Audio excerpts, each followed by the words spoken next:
3, 2, 1.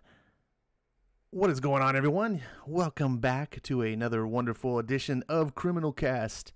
This is episode 14. Joining me, Ash, that's me, is Skip and Tosh, and the legendary Eric Breen. Good evening, gentlemen, and how are you guys doing? Breen, you're more important than me. Take it away.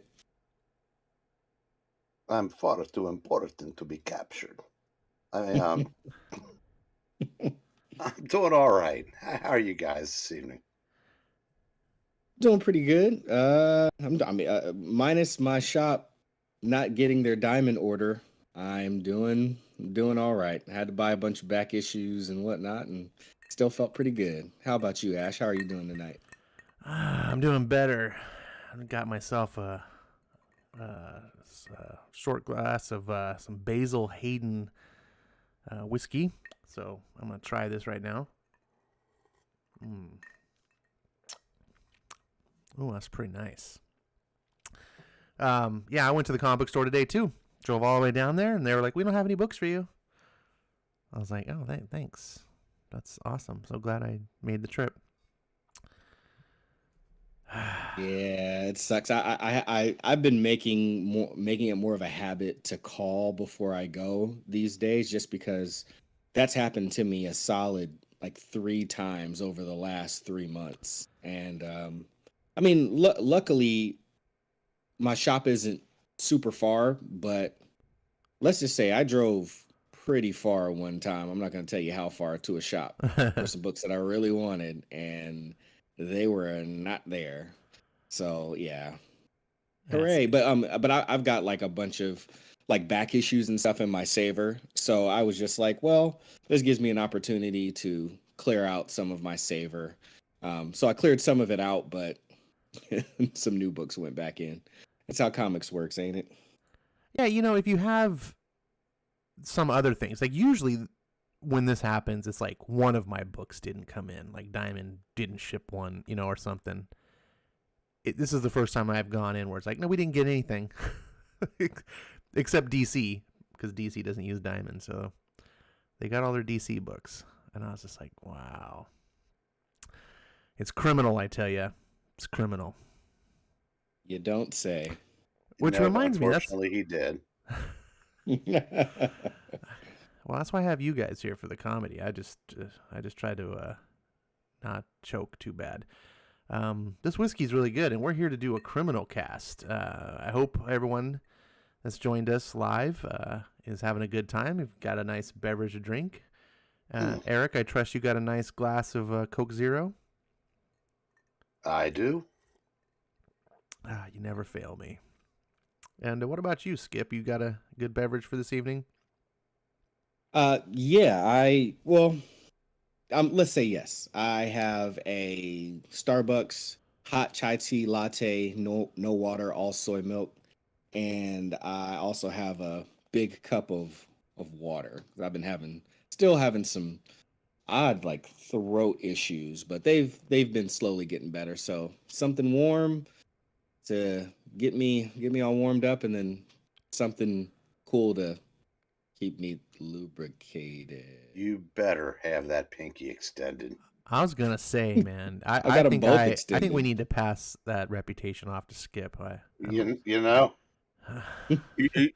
Ash, I do believe you are right. Skip, call for Lovey. Hey, I'm not getting like no espresso and all that other stuff. Like I got one hack. It took you half the show to tell us what you were drinking. We had to cut out half the book. I just heard chai, soy, latte. Did you? I can't even remember. You know what I heard? Mustard and pretentiousness. That's what I heard. That would probably be great. Well, hey, someone has to keep the class up here on this show, so I guess I volunteer for tribute. Well, it's a low bar. We are criminals after all. Wow. All right. Uzab in the chat got it right. He heard it. Soy milk chai latte. That's all it is. I don't know if he belongs on the Criminal Cast anymore. Drinking something like that. Hey, there's white collar crimes. Isn't Martin Shkreli still locked up for all that pharma if you're crap not going that to he drink did? cow milk, can you at least do like almond milk or oat milk? Oh Lord, if I drink cow's milk, I won't be on the Criminal Cast. I'll be locked up for a biological crime. Yeah, I feel like soy milk. You're gonna be having a man bun next. Well, I'm too bald to have a man bun, Ash. I'm so much of a man, my hair runs from the front of my head. It runs away from me. Gatorade's working on some Mandarin tea, chai, soy, whatever the hell, just to get him back. Oh yeah. I may or may not be workshopping that drink for them. There's NDAs in place, so that's all I'll say. Help us, Gatorade. Bring back Skip. Maranya in the chat says she's drinking a Stewart's Black Cherry Wishniak soda. That's not quite as pretentious sounding, but it's up there. Congratulations, Maranya. If it would have been an Italian soda, then me and Maranya would have been on the same echelon of pretentious drinks. But tisk tisk. Yeah. Well, we are doing a show called Criminal Cast. So anyone that's new to this production that we do here, what this is a podcast style kind of fan show about all the independent works of Ed Brubaker and his typical partner in crime, Sean Phillips. Although occasionally he'll, once in a while, go with a different artist. But we named it Criminal Cast because criminal is the world that he works most in. But a lot of his independent works are very, very similar, such as the Reckless series that we did last episode. They're all kind of like crime noir style books. Now, if you're listening to this live, you probably have been here before. If you're listening to this later or on a podcast, we designed the show to be mostly not visual. On the live broadcast, we do throw up some graphics and things like that, but we're going to do our best to just talk about it. So this can be a show that you are listening to when you're driving or working at home or working at work or, I don't know, doing dishes or mowing the lawn. I don't know, whatever you do, you listen to stuff, hopefully. And if you are a fan of comics in general, you might get some joy out of this. Hopefully you are a fan of Ed Brubaker. If you are a fan of comics and you're not a fan of Ed Brubaker, I think you're doing it wrong. That's my personal opinion. I'm the new guy in the group here as far as the Brubaker fandom. These two gentlemen kind of got me into it. So a lot of these books that we go through, they've already read in the past. All of them are my first run through, including tonight's choice, which is volume 7 of the Criminal series, which is called Wrong Time, Wrong Place, I believe is what. Did I get it right? You got it correct. Thank you. Oh, it's a tough job I got here. It is a two-parter collection of 2 books, which is the Criminal 10th Anniversary Edition and the Criminal Special Edition. Both were one-shot comics. Also available in the 3rd volume hardcover, if I believe. Skip, did I get that one right? Yes, the deluxe volume 3 hardcover. So you can find it there. You can find them individually under the 2 comics I named, or you can find it in volume 7 of the soft trades. Now, if you have not read the previous books in the series, no fear. The way Criminal is designed, and indeed most of Brubaker's works, is you can just read them all in any order you want. He writes a shared universe where these characters will sometimes appear in other books and things like that, but narratively, there's no like certain continuity that you have to follow. So any order you pick, will work fine.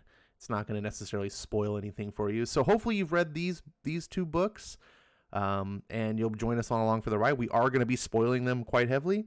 This is not a review show, so we will not be doing hyper critiques. It's mostly us just geeking out why we love Ed Brubaker, and hopefully you do too. So join us along for the ride. Before we dig into it, I think Eric, did you pick the book for this month, right? Was this your choice to read? Yeah. I had picked this up along with another one that I hadn't read, although as I read this, I got the feeling it sounded familiar, so I must have read this somewhere at some point. But yeah, this was me, and I do have an announcement. Oh, announcement. Yes, based on Skip's choice of beverage, starting next month, we are changing this to Capote Cast, and we will be starting with Breakfast at Tiffany's. Oh my god. You drink one latte and all of a sudden they kick you out of the gang. That's Soy right. chai latte. Breakfast at Tiffany's. Oh Truman my Capote. gosh. I'm getting oat milk next time just so I don't have to hear it from y'all. But I'm still getting my damn latte, all right? it will man it up a little bit if you got to go vegetarian. Maybe I'd come back with straight whiskey or something, but nah, it's just me. All right, goat's milk. Okay, is that good enough for y'all? Goat's milk. Hey man, it's close enough. Sounds like oat's milk. You just drop the G. We won't know. All right, well, fine. That then it's settled. You know, have you ever had oat's milk? Yeah, I've had oat milk, rice milk, almond milk. I think I've had, well, not all of the milks, but I've had quite a few. Sound like a milk connoisseur. Well, I mean, I'm still a little lactose, but earlier on when I first found it out, I had to start going after the alternatives. And naturally, soy, before it was related to having less testosterone in your system, was the first alternative that I tried and I liked. But I see that soy is no longer welcomed around here. I almost feel like the kid from Cop and a Half with Burt Reynolds, where he goes to the bar and like the bartender is like, "Hey, you got to order a drink," and he's like, "I'll have a milk." And then all of like the biker gang guys look down at him like, "You're gonna order a milk?" And then he looks at them and he looks back at the bartender and he says, "And put it in a dirty glass." That's how I feel right now. Well, you should. Thanks, Ash. And Breen.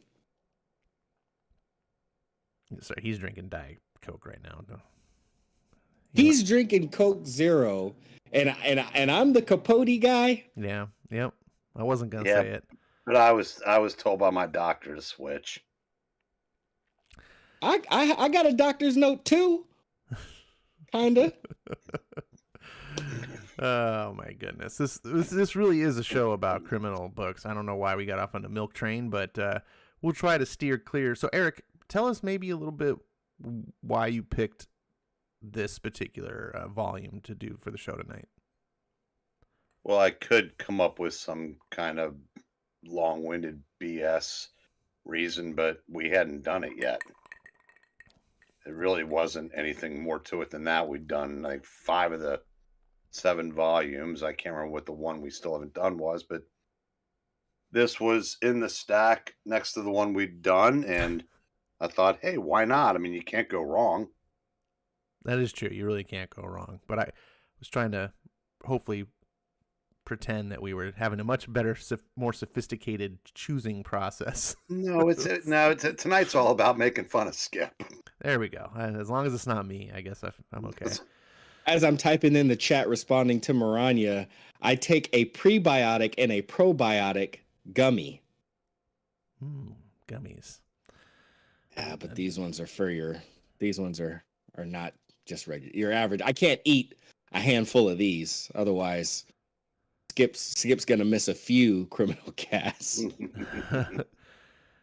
All right. Well, speaking of choosing the books, we've already made the choice for next month's selection. I'll bring that up now. We usually talk about this at the end of the show, but for anyone listening now, because I really want you guys, or anyone listening, to have read the books. Our goal is not to spoil stuff for you. We want you to enjoy these books as much as we do, and come here and celebrate them together, talk with us, talk with the people in the chat, and just, geek out on these books. So our next selection is a little bit Christmas themed. It is a book called Friday. It is by Ed Brubaker and Marcos Martin. And you can get it one of 2 ways. It was available online only originally. from a site called panelsyndicate.com. Panelsyndicate.com. Or you can just, if you forget that title later on, you're looking for it, just type in Friday Comic Download, and it'll show up in the Google search results. Now, this Panel Syndicate is run by creators. It's by creators for creators. There's no middleman, and they work on an interesting price. The way they sell it, it's name your price. So you can buy these books and give them whatever you feel you want to give for the book. If you think these guys are great and you want to give them tons of money, you can. If you're an Uncle Scrooge, you can give them a penny. Now, the first 3 books are what we'll be covering, and that is collected in the physical trade paperback, which came out, I think, 2 weeks ago. And you can find that at your local comic book store, maybe Barnes & Noble, probably Amazon. I think it's like $10 or $15, around that price, and it's these first 3 issues. So however you want to consume these books, you can. There's also a 4th issue, which was just released, and I'm assuming that will be collected once 2 more are out. These are bigger sized issues. So, like, the first issue is 30 pages, the second issue is 48. So they aren't necessarily just a little 20-page floppy. And that's what we're going to be covering. So check out those books. You can get them cheap if you want, or regular price for the physical edition, however is your cup of tea, or soy milk chai latte, whatever your preference is. And there we go. Well, moving on. Skip, you're going to be the regular MC describing the book. Before we kind of go into the details, what were your thoughts about this particular? It's a little bit different than what the kind of book we normally read. These ones are some of like my niche favorite ones inside of the criminal series, especially because of like how related they are to comics. Like me and I guess like my relationship with my father, I can see some parallels with Tracy and Teeg going on in there. So I don't know when they first wrote these if they meant for them to tie in so much like this. Obviously, it was also no accident.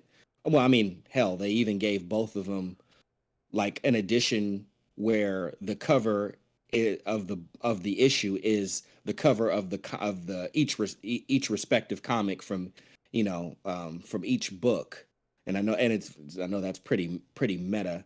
But so obviously it was no mistake, but I just really appreciate like the continued themes of the father and son relationship with Teeg and Tracy, and how the thing that they had in common besides crime were comics. Okay. Eric, did you have anything that struck you about these 2 particular issues that either just stuck out to you, or you thought was cool, or I don't know, just anything that comes to your mind when we talk about these? Something that was going through my head as I was reading this is one of the things that I've been reading a lot of James Tynan's independent work lately. Mm-hmm. And one of the things that I was finding a slight fault with was that his belief that everybody that he writes has kind of like the same upbringing as him, because like all of his characters are into like the same stuff that he was into. Right. Yeah, because like it wasn't always a time when like the cool guys were into comics. Now they were the ones who were still making fun of the people that. And I'm reading this, and comics are the central theme of this. Just almost like psycho killer, which is basically what Teeg was in this. And I'm thinking, does that really? Would somebody like him actually give a crap about comics? And then I thought I'd go, you know what? I don't really care, because it's so good that I'm going to go ahead and give him a pass. Nice. That's a really good observation to point out. I think that is really one of the things I've noticed as I've gotten into Ed Brubaker is he writes not just like a good comic writer, just like a good writer in general. He really understands that there's there's as many colors are in the rainbow as there's personalities of people, and not just personalities but life experiences, and every character feels so I don't want to say colorful, but like just so, I don't want to say diverse either. All these words, man. They're, you know what I'm saying? Like what you said about Tynan, and I like Tynan. I think he crafts fun stories. So do I.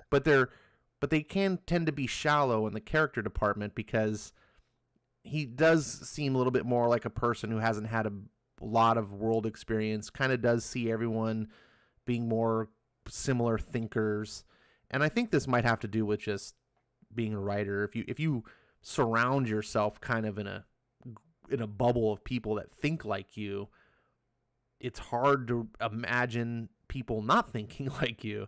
I also think that has a lot to do with if you grew up online versus out there. Oh, for sure, yeah. That I'm and sure. I think because the way you craft conversations, you can tell who has lived life versus who has spent a good chunk of it in front of a computer, because the dialogue tends to come out sounding more like text than real world dialogue, and I think and it is, you kind of have a limited scope, because if you grow up online, you seek people like you, and you can insulate yourself from people that aren't, kind of. So you don't get the broad spectrum of people that you may have gotten if you've just been out there living life. So I think Brubaker has more to draw from. Now, I could be completely wrong on this in regards to, say, a Tynan, but I suspect that Brubaker, and he's older also. I mean, we didn't have Twitter. He grew up without the internet. I mean, he was already an adult when that really took off. So there was, if you're old enough, some of us had to, talk to people. And you really don't have to now if you don't want to. Yeah, I guess he looks like he's my generation. And as a matter of fact, I'm sitting here looking at Ed on the screen. He doesn't look too far different than me. So anyone's wondering what Ash looks like, it's kind of similar. I'm bearded with buzzed head, and I got the hipster glasses. So there you go. You can imagine. Piece the puzzle together slowly. Not what I was expecting. There we go. See, I had to ease everyone in because the shock of the overall reveal will be too much. So I don't look exactly. I got a bigger melon than Ed. Ed's a more handsome looking guy. So let's get into this. This is only 2 books, so it was a pretty quick read, even though they are a little bit thicker books. So I guess probably it's like 4 books. But I was a little bit, I don't want to say taken aback, but it was noticeable change of pace because of the fact that it's felt like 2 distinct stories, and they were short stories, given the length of pages, and the way that they were told didn't have the normal sort of I don't know, like character study that I'm used to. It quite the same. I don't really know what to think. I'm still, my brain is kind of like all over the place on what I think. So I'm really looking forward to talking to you guys as we go through this book and seeing what your perspectives are, and hope that it really helps mine kind of come out and be a little, and not feel, I don't know, not that I'm confused about it, but feel a little bit more certain about what I read. Mr. Skip, are you ready to take over and give us the synopsis of what happened in Criminal Wrong Time, Wrong Place? Skip. Sorry, y'all. Family emergency. I had to step away, but I'm back now. They ran out of soy milk. That's I wish catastrophic. I wish that was all it was, but all right, soy man skip here. Are we cracking this thing open? Is that what we're doing? Yeah, I'm having problems displaying it through the Discord again, but I got it up on screen All for right. the viewers. Okay, very good. All right. So the book starts off literally in a comic book, and after going through a few pages of this Zangar comic, the continuity of the comic gets broken, and we find out that Teeg Lawless is the one reading the comic. He's currently in county jail, and we find out why. It was related to. Well, I'm not going to say what it was related to. I'll leave that for discussion. Either way, a guy interrupts him, says that he, asks him if there's boobs in the book, and says, he knows that some of the comics, have some has some titties, as he says, in the book and whatnot. And while Teague asks him, like, well, why are you here anyway? What's going on? And the guy lets him know that a man named Mr. G wants to speak to him. So he and Teague start walking off, and then eventually, once they get to an area, Teague believes that something's going on. It's a setup, and Teague goes to distract the guy based off of the guy's tattoos and defends himself by stabbing the guy in the eye with the rolled up comic book. So comics do kill. And then after that, he pretty much gets an idea that he calls, or actually he calls one of his buddies, Ringo, on the outside, and come to find out that there is currently a hit on Teague's head, and Teague is basically in a situation where he's trapped inside of the prison, trying to survive. He has to go to the library and get another copy of his comic because he had to burn it because it was evidence in the killing. And after speaking with the guy that's the librarian, and the guy busting his balls a little bit, finally ends up giving him another issue of Savage, the Zangar Tales. And that's where the first part ends. I guess we could start with you, Ash. What were your first impressions coming into this book, especially with it starting off like not many other criminal books have? Well, I really liked how it started off. It threw me at first because you open up a criminal book and you don't expect to see this old. Whoops, I went too far in the book here. This old style kind of comic. It was trying to emulate what comics looked like, I guess, in the 70s. It's trying to be like Savage, sort of Conan, I imagine. And I gotta tell you, I'm reading these little excerpts and I'm like, what the heck does this have to do with criminal? Obviously, it's a book that the characters in the story are reading, but I found myself going, I really want Ed Brubaker to write a Vanguard book. And the way Sean Phillips adapted his art style to make it look, like an old school with the zipatone and everything. It was really cool. It had a lot of flavor. And it just felt very pulpy, which is kind of one of the trademarks of criminal in general. It's taken a lot of inspiration and influence from the old pulp rags. And it just really worked. I really liked, there's this sort of like trope that they develop where the last panel is always interrupted by a word balloon of a character like that's in this actual story. And so you're always going to see a character reading the comic book and then someone interrupts them and you see their word balloon come into the comic. And I really liked how Ed and Sean kind of came up with this transition, and the characters are always just like, what, damn it, you're just when I'm getting to the good part. I had a lot of fun with that. I thought it added a lot of flavor. One of the things I love about Brubaker is it's clear that this is a writer that has a love for comics. And it shows not just that he writes great comics, but he interjects that love into his stories through characters that interact with comics. Whether, in Bad Weekend, we had a comic convention, we had an actual comic artist, or in Pulp, which was a story about a comic writer. Here we have criminals that actually read comics in the Slammer. He incorporates that piece of Americana into his very American stories, and it mixes really great. And as a comic fan myself, anyone who's reading this book very likely is a big time comics fan. So there's sort of that aspect as well that it feels it's like comfort food. What about you, Brain?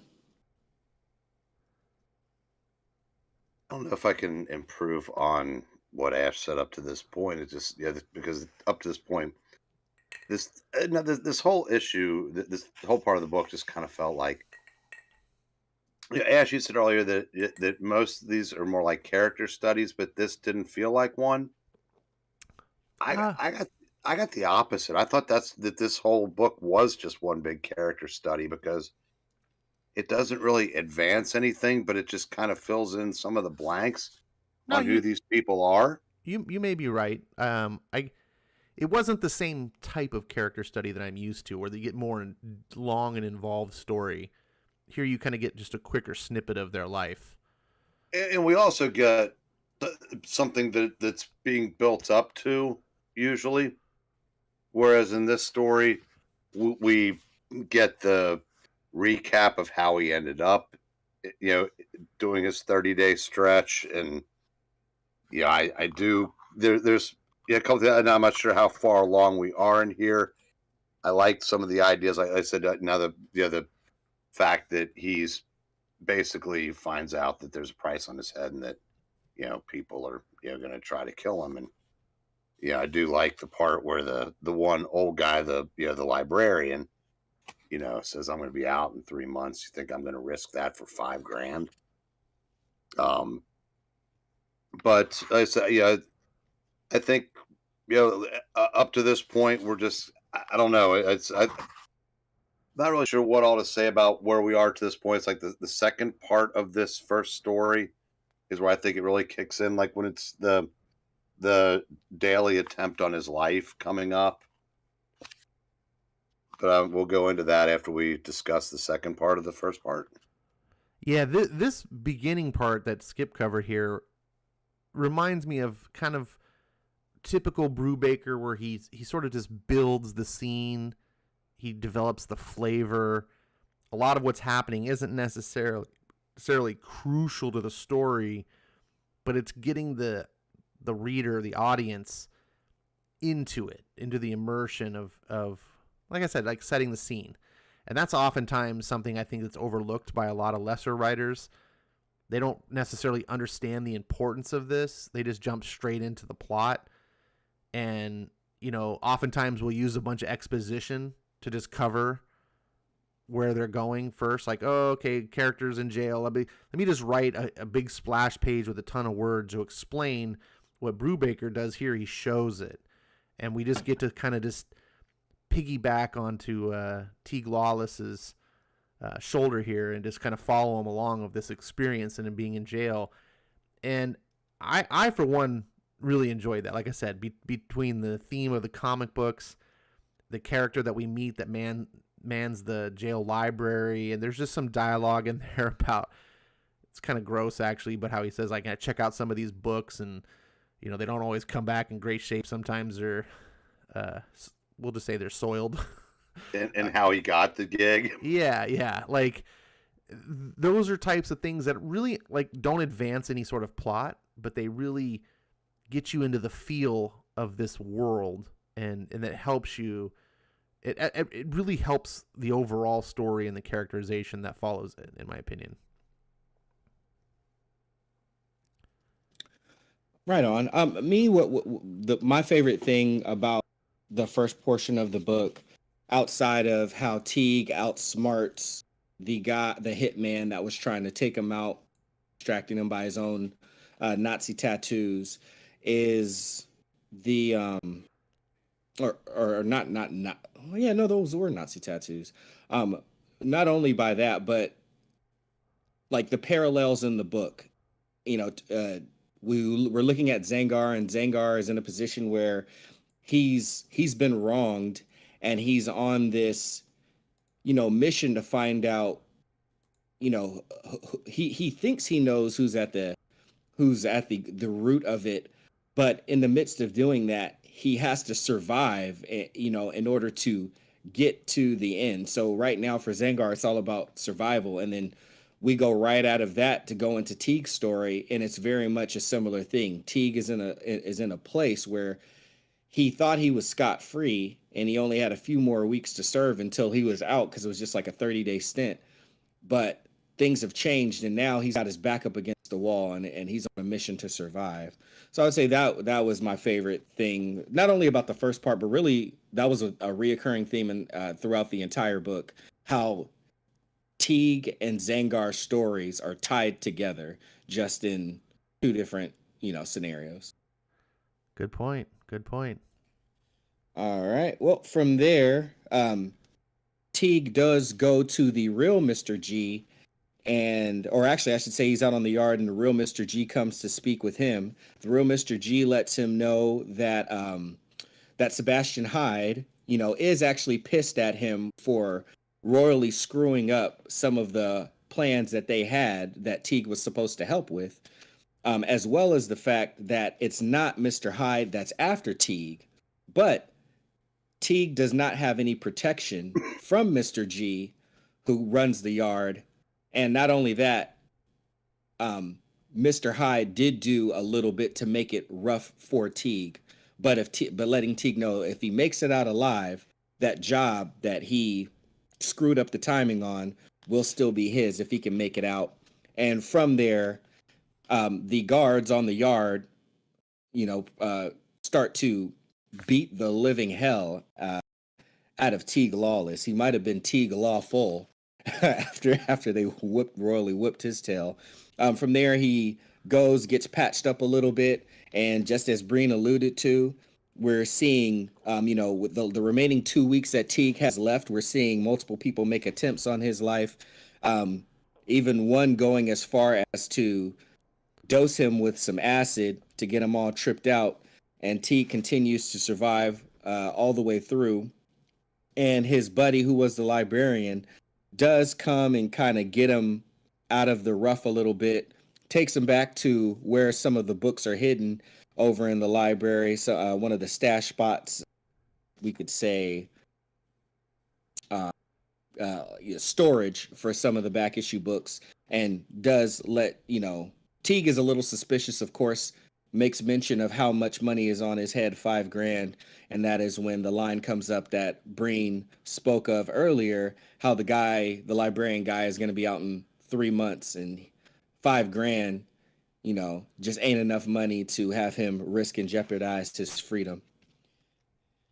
Fellas, Breen, I'll kick it back over to you. This was a part that you said things started to ramp up for you personally. What were some of the parts that stood out to you when Teeg is, right in the thick of, fighting for his life? Yeah, he doesn't know who wants him dead. And the guy that says he wants to use him isn't going to be of any help to him. And I like the comic that they've been reading, the parallel. So you said again, where Zangar is betrayed, and he finds out that it's his woman that betrayed him, and that when she's pleading for her life, and she said that they threatened to kill her if she didn't, and she just wanted to live. And you don't know for sure, but you kind of get the feeling that she didn't last another panel. But I thought that was, I liked that. Like Ash said, I started to get invested in the Zangar story. Yeah. And that's another level that with Brubaker, as it said, this, what in other hands would just be a throwaway part of the story, you actually start caring about fictional characters inside a fictional story. So that takes some doing. And so I said that he gets out, and then we start seeing a little bit between him and his son when he gets the grown up comic for himself and the kid's book for the kid. I think you might be jumping a little ahead though. No, it's on the page after what I was talking about, but I guess Skip hadn't covered that yet, so I guess I'll pump the brakes on that because we don't want to jump too far ahead. But no, so that's yeah. So I guess all right. So yeah, he's survived the attempts and he's out, and that's where I'll leave it for now.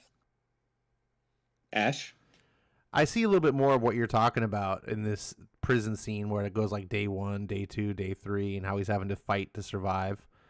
It does seem to like really echo kind of what Zangar in the book, having to fight for his survival. So I do like that where the fictional book is being kind of played out in quote unquote real life.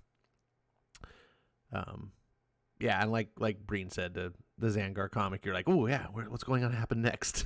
It's like you just want more, which is kind of crucial. Not crucial, but it's good for the story because the characters in the story are this way. There's parts which later on to come where characters are like, I need to get the next issue to find out what happens, and you can feel their emotions because you're feeling it too. You're like, I want to see what happens.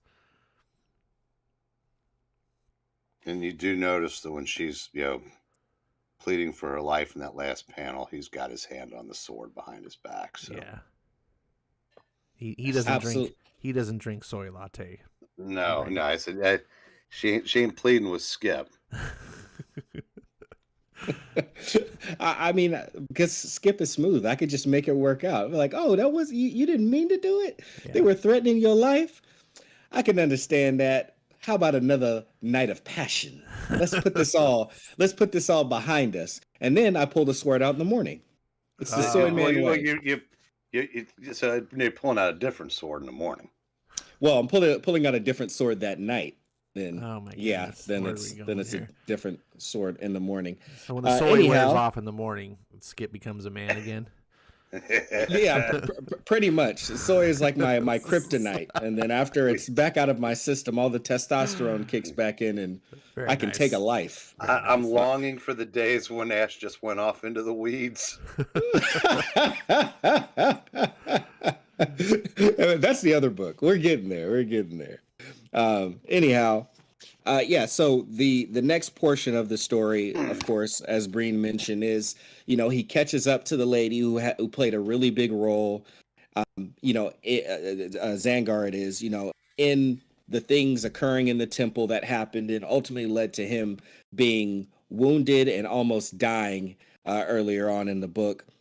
And it pains him because they have such a history together of intimacy and good times, and he paid quite a price just to get her free from her previous situation. So it is a heavy price that Zangar has to pay, but a debt is a debt, and and she must pay in blood. So the next day we've got Teeg, who apparently has gotten out because Sebastian Hyde paid off the warden and got him out a little bit earlier. So Teeg didn't have to last the full other 14 days.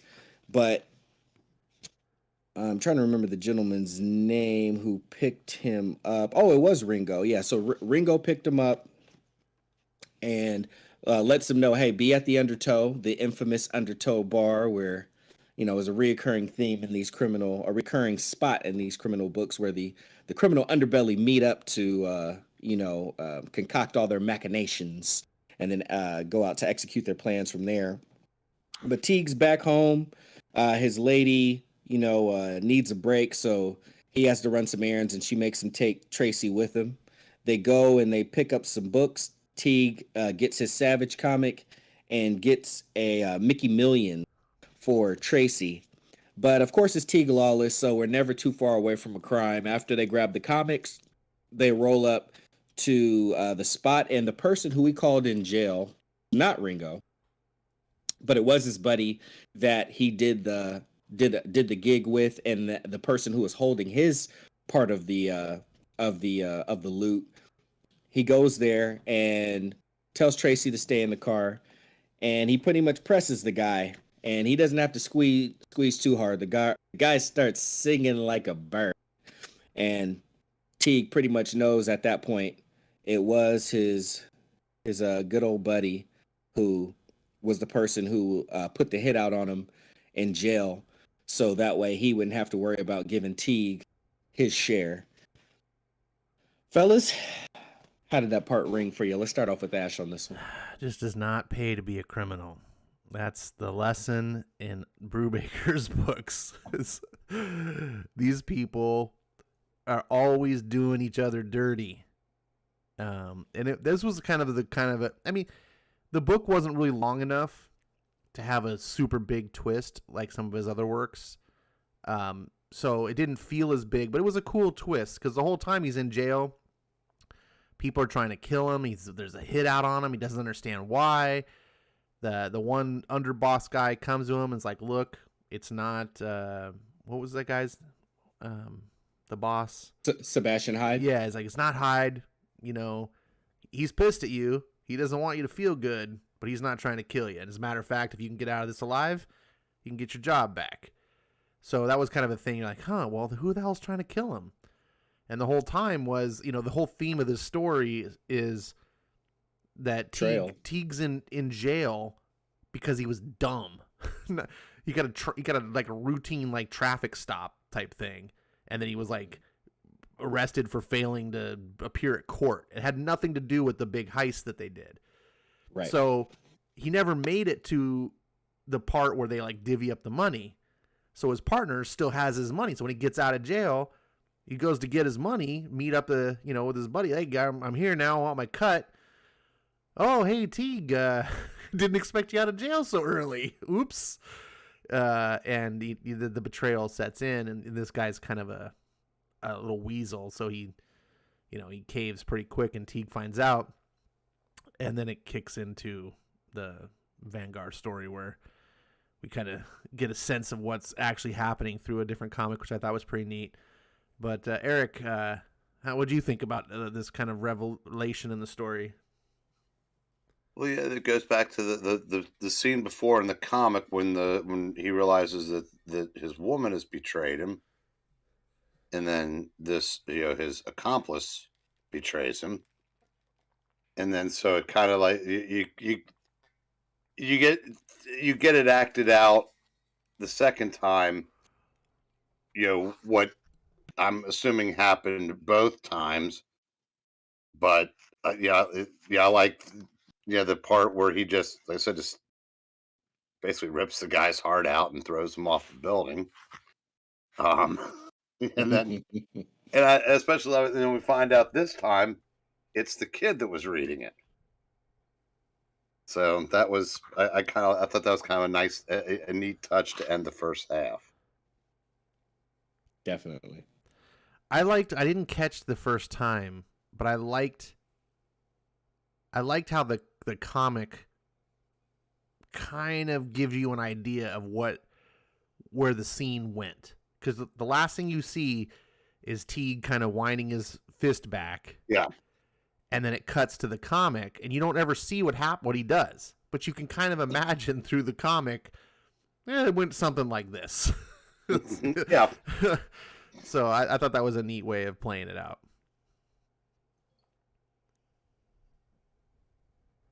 Absolutely.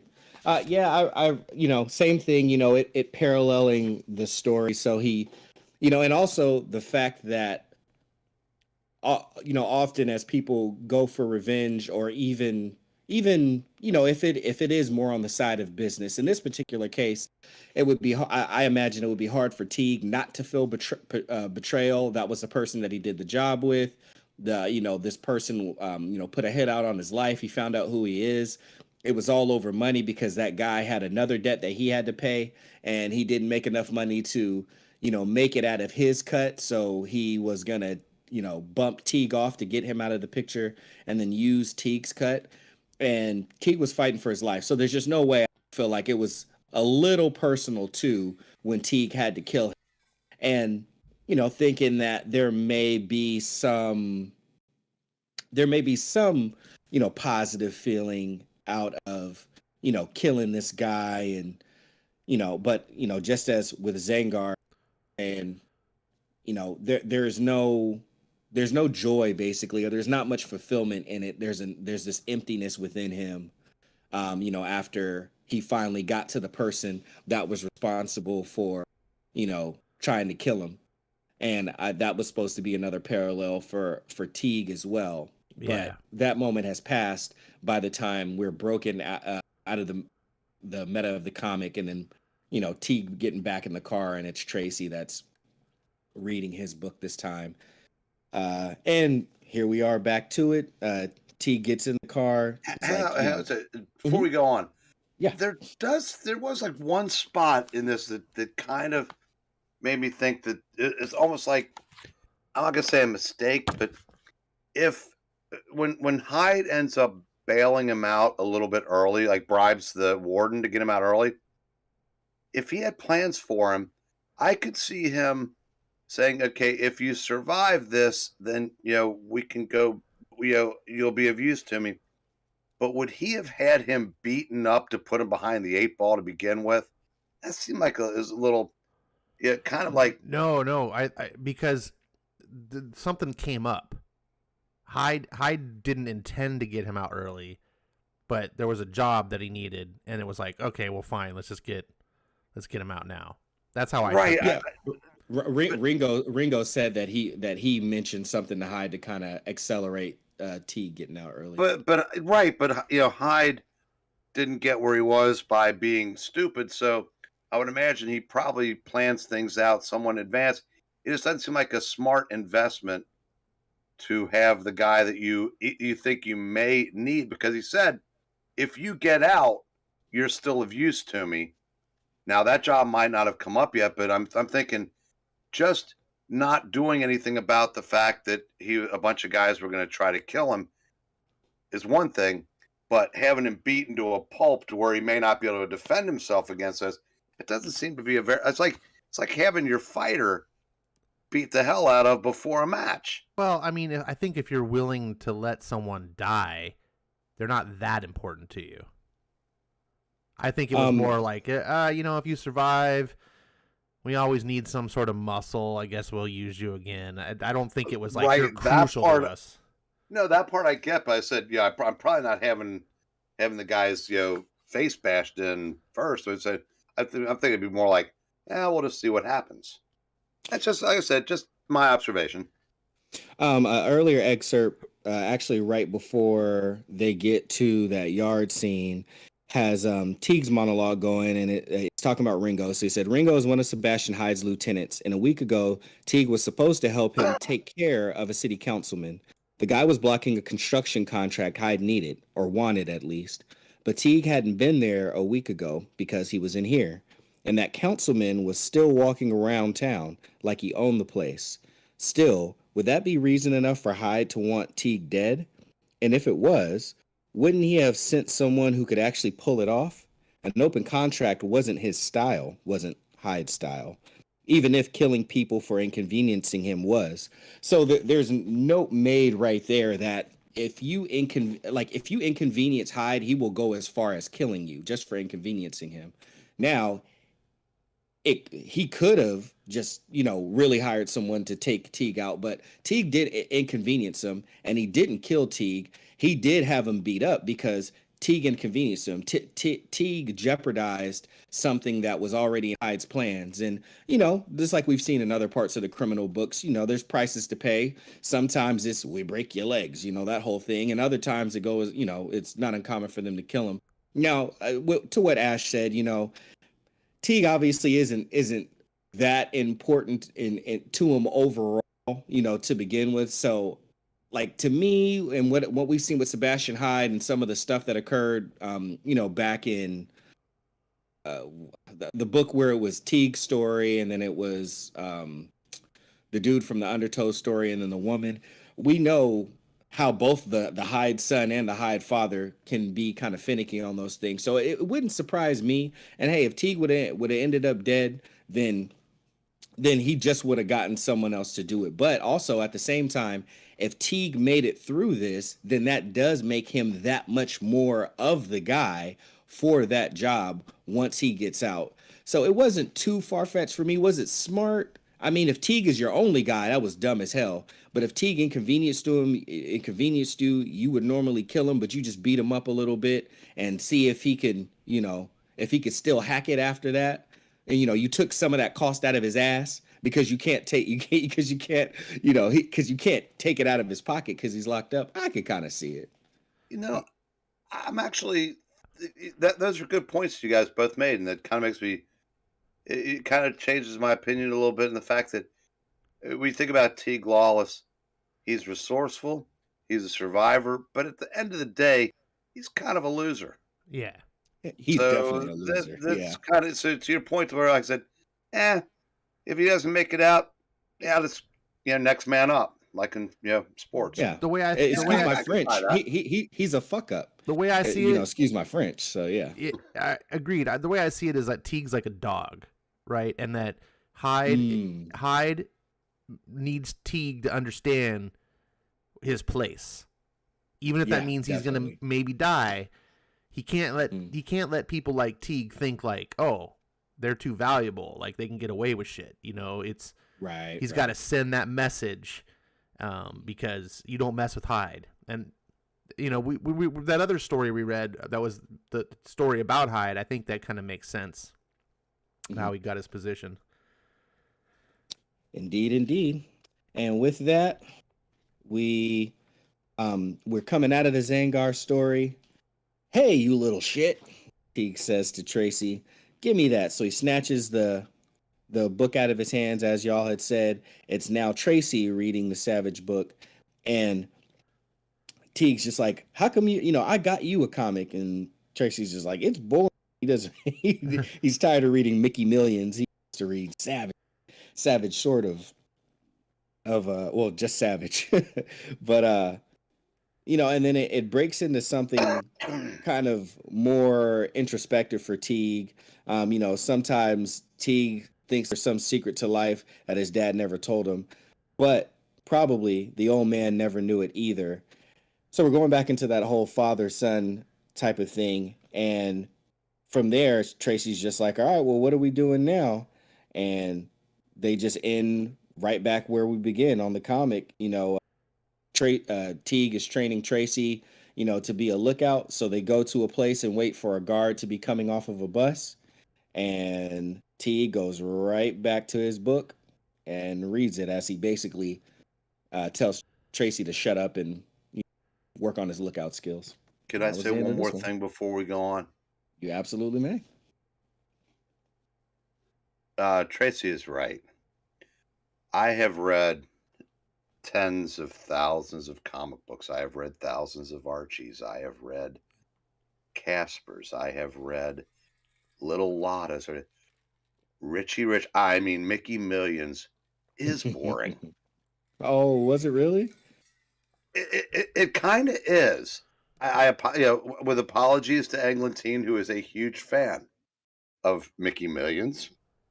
But I said that's one series of comics that just never really clicked for me.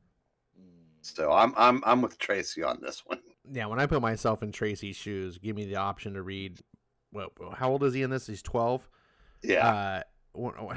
His option to read Savage Sword of Conan or Richie Rich. Like, I'm 100% Savage Sword at that age. Cadbury's cool though. I mean, I'll give him that. The Butler's cool. I thought it was funny, like the contrast in the scene where Teague comes in the car. He's like, "Give me that," like because it's like, "I got you this other comic." Like the comic's inappropriate for the kid, and they're in the middle of like criminal, like they're conducting crime, and you're just like, you're not gonna let your kid read Savage, but you're gonna teach him how to be a criminal. It was a kind of a funny juxtaposition there. I agree. That's you gotta have standards. I mean, can't be bringing up your kid reading violent stuff like that. I mean, no, they might get ideas. So this was a kind of a weird. When I read this the first time, I wasn't catching the comic reference. And when it just sort of ends right here, and I was like, wow, that's kind of a weird abrupt ending. But we going through it the second time and seeing the twist and seeing how the comic book is actually covering the actual real story, but through the eyes of the that was that it made the story feel a little bit more complete. Indeed. Final thoughts, Breen, on this one? This, yeah, it was a good setup. I said I liked it. I liked the second half of this better. So, I'll probably have a little bit more to say as we get into that more. But as a just kind of like a look into Teeg Lawless's character, which I think this first half, fills it's like I say fills in the blanks because we kind of knew who he was because of what we've read before, but it's just kind of this first half of the book kind of tells you all you need to know about Teeg Lawless. Dude's not good at anything but Surviving. Yeah. I mean, he does have one uncanny knack for survival. It doesn't last, as we find out, but in the context of this story, it's he's sort of like he's like a human cockroach. He very much is. And that's the thing about luck, right? It always runs out. Yes, it does. All right. Moving on. Moving on, indeed. So now we get over to, I guess this one's called Wrong Place. I don't have the trade, so I never read it in that format. One day I'll be collecting it, but I got the single issues and I got the deluxe hardcover, so I am reading from my Criminal 10th Anniversary Special. And this one, we're summer 1979, and we got Tracy, who is 3 years older at this point, and they're at a gas station. He's learned to drive, and some guy just comes over, trying to, take issue with the fact that he's putting gas in the car and that the guy saw him driving. Tracy, tries to tell him, like, hey, man, just beat it. Scram. You don't want to be here. Guy doesn't listen. Continues to elevate the situation, and here comes Teeg Lawless to ruin the day and make it even worse. Has the stocking over his over his head, beats the guy senseless, takes his money, pats him down, and then they get the hell out of town. So as they're driving, they are on the road, just talking about the various things that they have to do to make money while on the road and how they're not on the run, but on some sort of mission. And Tracy can tell because they're doing things a little different than they normally would, swapping out license plates to, keep people off of their tail and whatnot. And in the midst of all that, Teeg trying to actually do something sweet for Tracy ends up giving him a comic book, Deadly Hands. Yeah, I like that you say sweet. He took it off the dude that he robbed. Here, I got you a birthday present. Is this not sweet for Teeg Lawless? Robbing someone, even for their comic, giving it to his son a day late because his birthday was yesterday. But then even when Tracy, kind of complains about it a little bit, like, this isn't a modern day comic. This thing looks super old, and he's like, you want it or not, no one likes it ingrate. And Tracy has to be like, hell, he don't give me a whole lot. So yeah, it's cool. Yeah, I think I like it. And he just kind of deals with it. And from there, we jump into the world of the comic itself. Bad Moon Rising, Fang, the Kung Fu werewolf. And I won't go through too much of the book. I'll leave that to y'all. But Eric, Mr. Breen, yes, how did this one start off for you, sir? Yeah, I liked it. I remember when we did the one with Tracy's story, how they set it up to where Ricky was more of his father's son and Tracy was more like his mother. But there was that time when his mom made Teeg take Tracy with him. Yeah. And this obviously is that time. Right. Yeah, she had cancer. Now, as far as like the book, I don't know if anybody noticed this or not, but the Kung Fu werewolf, if you look at the art, it's Sean Phillips doing John Romita Sr. And there's a couple places where you can see that, and definitely later on when the girls go dancing, Yeah. that's right out of Spider-Man issue 59. Oh, But dang, no way. it's even down to the dress. But it's if you look at it, it really does.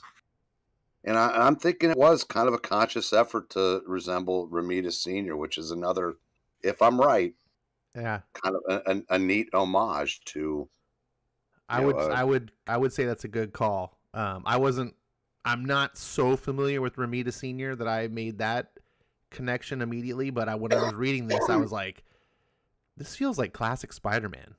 Like the way the art style was, the old Stanley Silver Age Spider-Man. So he would have been the artist at the time. So that makes sense. Yes, I'm liking this one at this point.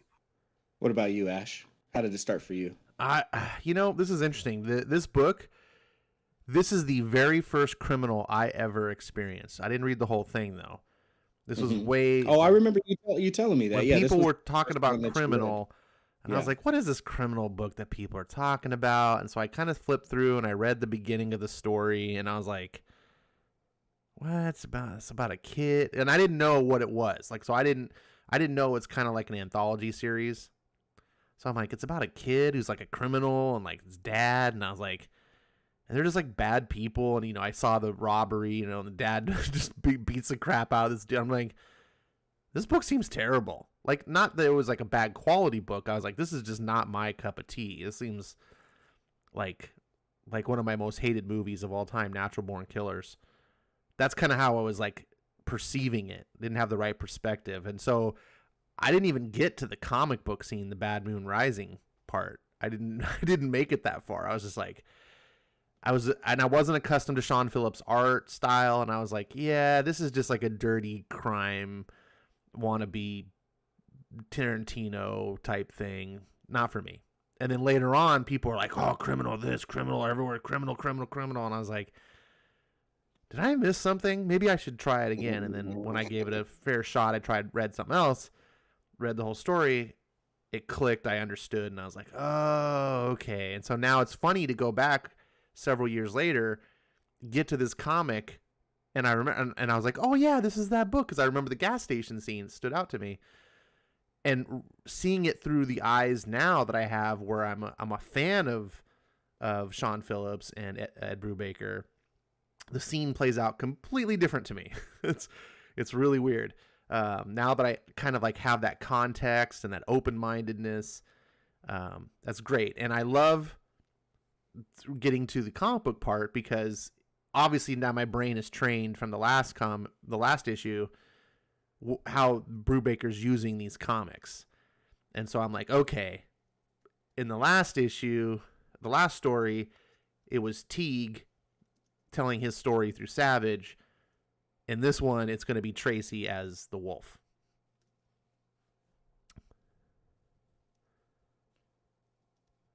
So that's right on. That's what I was. Yeah. For me, yeah, it was a little bit of that, and I think since the part of the comic came later, because we get a little bit of timing and where they are and what they're doing, on the run. Tracy's a little older. And the comic came second this time, so reading through it and kind of seeing, the whole thing about, the guy who transforms into this werewolf, has this hideous figure and is envious of his very good looking and, successful roommate's girlfriend, is, I knew something was going to be going there. The expressions on Dane's face, the character who's the werewolf in the in the comic book of this story, kind of going to that place. I figured I already knew what was coming, but it was something to pay attention to, knowing that there's someone is going to enter the picture at some point in time, and right, it's going to be someone that that in this particular case, as opposed to his dad being taken by, someone that Tracy was going to have to encounter. And from there, so we go back over into the world, and you know, Tracy's dad left him at the hotel alone. So he's reading this comic, talking about how weird it is, talking about how it reminds him of the comics that his dad would get sometimes where it's got naked ladies and stuff. But this one doesn't feel like it's exactly for adults, but more so like it's supposed to be, but it is, you know, kind of geared a little bit more towards kids, or at least, you know, younger boys. So to kind of go to, you know, what Breen was talking about, the Ramita Senior and this kind of time period of, you know, of comics from this era, how things were starting to change and starting to be targeted more so towards very, you know, specific demographics and whatnot. But in the midst of all that, in comes Teeg. You know, they got to get a move on. They're going and they are staking out a spot because they're looking for a lady named Lana. He tells him, you know, he gives Tracy some ideas of how he can try to find out who it is, but Tracy's still learning. He's young. He's not a seasoned criminal yet.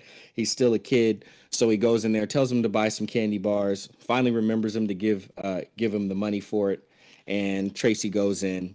He's still, you know, a pretty good criminal. I mean, hell, his dad's not a good criminal, but he's been around this long enough, things start to rub off on him. So he used some deductive reasoning, you know, for the ladies that is in there, starts eliminating who it may be.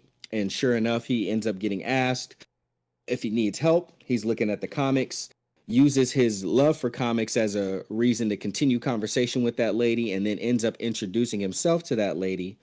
And since they didn't have the book that he was looking for, the lady does remember, hey, there's a bookstore, used bookstore down the way, and Walter, who owns that bookstore, just may have it. Don't let him scare you. You know, he's, you know, mangy, but he ain't gonna do nothing to you. And so he ends up, you know, learning that it is Lana because he introduced herself, and he goes back to the car and lets his dad know that it's Lana, who, you know, he identified her, and he got his dad his Butterfingers too. So they continue to stake out the grocery store, and finally, when Teeg sees Lana, he basically tells Tracy to, you know, scram to get out of here, to get out of there. He'll catch up with him later. He tells Tracy to go back to the hotel. Tracy does not go back to the hotel. He ends up walking the streets looking for that bookstore because he really wants to get the next issue because he's kind of interested in this whole Fang, the Kung Fu Master book. And once he gets to the bookstore, he sees that it's closed and no one's in there. And then we enter the next part of the issue. Ash, what were some of your thoughts, you know, with Teeg, you know, staking out, using Tracy as a little person to go and get information for him?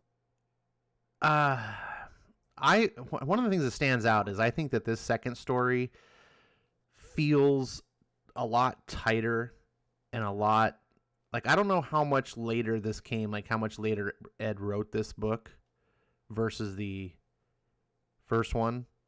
I don't know what their place in time. I believe this is the 10th anniversary book, right? Yes. The second story. But it you know what I'm saying? It just feels like, you know, as you know, like a writer grows and gets better. It has that feeling to me, like, oh, like this is just, there's just certain subtleties in the writing style that feel more polished than in the first book. Or maybe it's just that because he's retrying the same type of writing style that he just improved on it. I don't know. But I like the rawness of this. The characters, they just feel so human.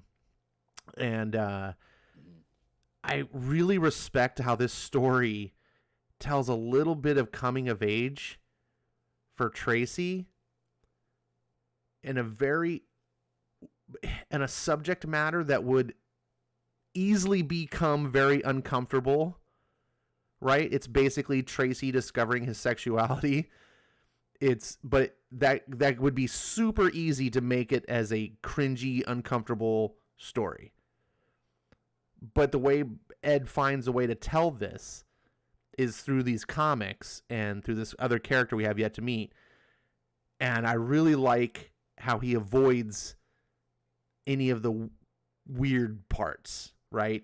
And as a boy who was 12 years old at one time, remembers kind of these things where like Tracy's like looking at girls in the comics for the first time in a different way. Like when he talks about this comic he's reading, he's like, yeah, this is a different comic than I'm used to, because it's guys having girlfriends, and it's kind of like the drama. It's not about just like beating people up and stabbing people, you know. There's like, yeah, I got my girlfriend, and like he just doesn't quite understand it, but yet he talks about like he can't turn away. And that's because, you know, he's at that age where he's just entering puberty.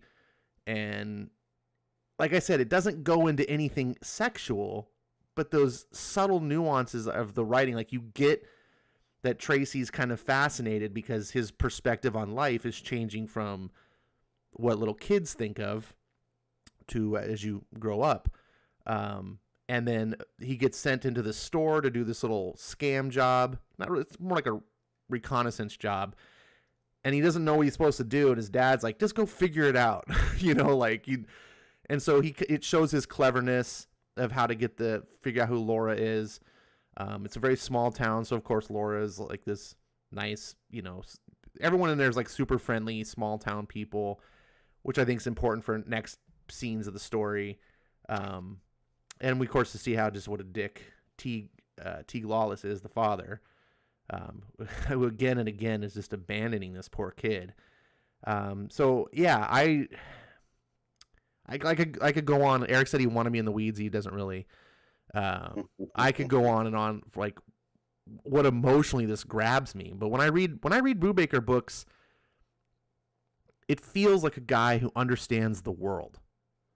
I don't mean like he understands how every aspect of the world works, but he's a guy that's lived in the world. He's seen different people.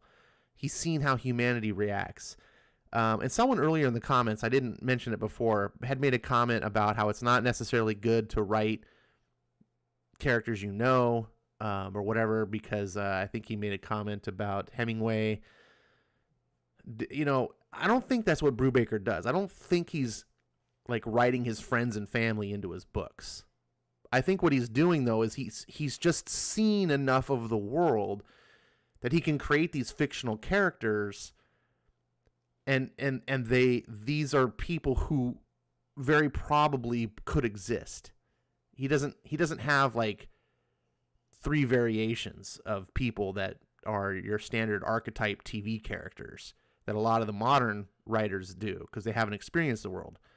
He's seen a lot, so he's able to add all this variety and experiences into these characters. He himself feels like a person who's experienced life, so therefore he's able to transfer that experience into these fictional characters and let you as the reader feel them go through these experiences the first time, and you can relate to it in your own way, however you experienced, you know, maybe reading a romance type story for the first time as a kid, and you're like, the first time you got what that was, right? Every time before you're just like, oh, girls have cute cooties or whatever.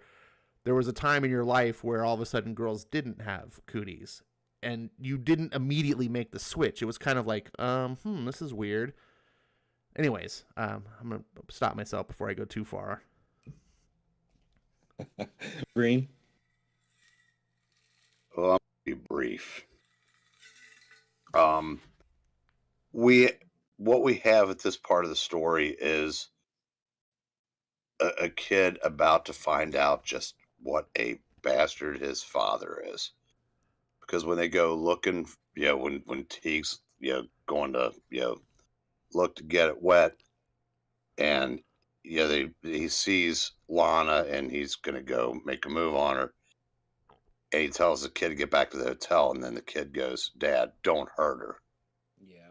And he goes, what who do you think I am? And you just know at that point. You're not sure what is going to happen. You know something that there's, because there are no throwaway lines in a Brubaker book. Never. And I said that, and that gets us to the page I was talking about with the, you know, Mary Jane stand-in go-go dancing. Well, I'll let you pick it up from there, Skip. Fair enough. Yeah. I mean, it's like Breen said, you kind of see more of the relationship between, Teeg and his son. And unfortunately, in Teeg's life, everybody is just a means to an end. Unfortunately, there's not a lot of preciousness there. Every now and then that'll pop up for Teague, oh, someone might make a move on his family, so he'll do this, he'll do that, or whatever. But ultimately, no one at no point is anyone ever more important to Teeg Lawless than the job that Teeg Lawless has in front of him. He is just task oriented person, to the nth degree.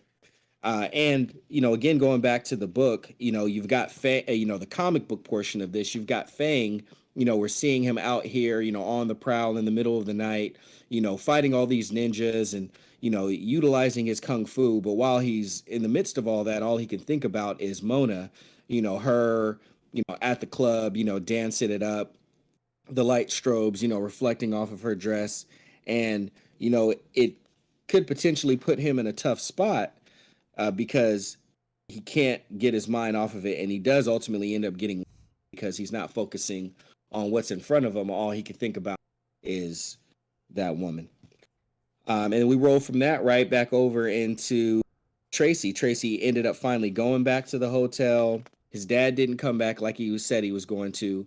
And Tracy can drive, so he takes it, upon himself to try to find a way to feed himself, because he doesn't have enough money to really get himself breakfast. So he's looking for houses to break into and bump off. He knows the signs of people not being there for very long, but he knows it's a bad idea to attract attention to himself in this town. So he ends up going right back over to the bookstore, and the bookstore is still closed. So he pops back inside of the Fang comic for a bit. That portion just has Dane, meeting up with Mona at a protest. Seems like he's not really the type of person to be at that thing, but she's there. And since she is, that puts him in that situation, but he starts to get a little stressed. The Fang power is beginning to rise in him. And right as we're about to find out what's going to happen to Dane in this stressful situation, as he's there trying to find innocent ways to spend time with Mona, somebody walks up to Tracy and starts asking about his comic. Tracy doesn't want any parts of it. He's trying not to have any attention drawn to himself. He says you can't see it, puts the comic away. But ultimately, this little girl that's around his age, knows the owner of the shop, bangs on it, yelling, "Hey, Walter." Walter finally opens up. They go inside. The kid doesn't find the book that he's looking for. It's unorganized in there, but the Walter guy says, "Hey, what comic are you looking for?" Kid shows him. He says, "I might have some of these at home. Come back tomorrow. I'll look for you and I'll let you know if I do." And he ends up walking out with the girl, finds out, that she's a little more helpful and useful than he thought. And now finally he's fine with showing her the magazine. They end up going and getting some snacks, like some Coca-Colas. They're eating burgers. She's finally going through the book, making fun of him for liking the book because it's got boobs. That's what you like, huh? But she tells him, and he, was like, no, that's not why. Even though that legitimately isn't the only reason why he likes it. And finally, after she stops poking fun at him a little bit, they end up walking off a little bit more. And she's like, "Hey, I heard that there's a fort through these woods." And he was told by Teague not to go into the woods. So he stops himself from doing it right there. And then we go back into another scene of the book. Ash, obviously, he gets introduced to another person, trying to stay away from her, but, ends up kind of befriending her because he's also alone. And I'm sure it sucks to, like, your dad abandons you. So first person that not only shows you attention, but also ends up kind of helping you on your own personal mission. How do you think the chemistry began to build between those two? I thought it was fantastic. And I love the way that Brubaker is able to write these kids. It just, it rings true. Like the dialogue, it doesn't feel like, a lot of times you see kids kind of talking like adults. I like how this girl, she just said, "What is that?" She doesn't introduce herself. She doesn't have any of the normal like formalities and social skills that adults have, right? And this is how kids interact. They don't know about like etiquette and things like that. So they behave in these ways where they just like barge in people's business. And of course, you know, she's a girl that's a year older. So she's, you know, in a year at this age is a big difference, right? He's 12, she's 13. And so she's a little bit probably more confident in, you know, her own feelings and stuff. Tracy obviously probably hasn't had much interaction with women, and his only experience that he can probably draw off of is his dad's pretty like bad examples. And so I think that's why this comic book is kind of it's kind of drawing his attention, because it's the first time I think that he's really encountered in a way that he can relate to, where he's, you know, seeing like a teenager having a crush on a girl. It's a story about a guy who's uncomfortable in his own skin, right? The whole werewolf thing.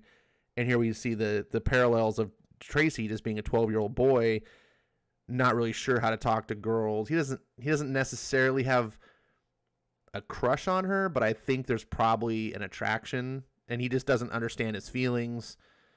And yeah, so she kind of just takes charge of every encounter and situation. And I don't know, I was finding it fascinating and really fun to see. They felt like two real kids to me when I was reading it, and I was very interested to see where it went. What about you, Eric? Kind of the same. I was really getting into the, you know, they don't come off like two little adults. They're not. I mean, they're older than maybe they appear. Because they've, at least in Tracy's case, he's seen more than most 12-year-olds have had to deal with. Right. He may feel a little older, and the girl is a little older, and like you said, that year is a lot. So I get that kind of puts them kind of like on even footing. But again, in lesser writers' hands, they would come across as like, you know, two like little Dawson's Creek characters, but Right. they don't. They're kids but you get the feeling that she probably doesn't have the best home life either. Right. And so they're kind of like looking for something in each other, but not knowing what that is because they're not old enough to really know. Right. But they do make some kind of connection. And you can see with the book that she's reading was like a romance book, right? It says like love letter to something, you know. So she's definitely a little bit ahead of the curve as far as it comes to male-female relationships being, you know, Tracy hasn't really ever thought of that until potentially up to this point. Yeah. And so not sure where we are in the story here. We got into the part where they sneak off to find out what Daddy's up to. No, not yet. Not yet. Yeah. The part that we ended off on was when they were going to go off into the woods, and Tracy remembers what his dad told him about not going off into the woods because of the activity that was going on back there, people growing crops, green crops, and how he could get himself hurt because people might think that he's trying to, you know, stake out their crops, or even potentially steal some of them. But where we are now is to that part that we're about to get to. But first, Teeg still hasn't come back yet while Tracy is at the hotel. So Tracy goes back to the bookstore, and unfortunately, Walter forgot to check at home. So he tells Tracy to come back again tomorrow. Of course, Tracy lets him know, I'm not going to be in town much longer. And Walter's like, give me your address and I'll send it to you. Tracy just says, I'll just come back tomorrow. And the girl named Gabby was not surprised that Walter forgot, because she shops there all the time and kind of knows his tendencies. So they get to go off on a little fun adventure. They go play like swords and stuff, go eat some ice cream, play in the junkyard, finally end up at a house. Gabby says that the house is abandoned. People break out windows and dares Tracy to throw a rock at the house. And he does, and he broke a window, and that's when she lets him know that house is actually not abandoned. You're freaking nuts. And so they got to get the hell out of Dodge. But as they're walking back home, Tracy sees his dad's car. And that is when he also sees that his dad is with that nice lady that let him know about Walter named Lana. And here you go, Breen. This is your scene.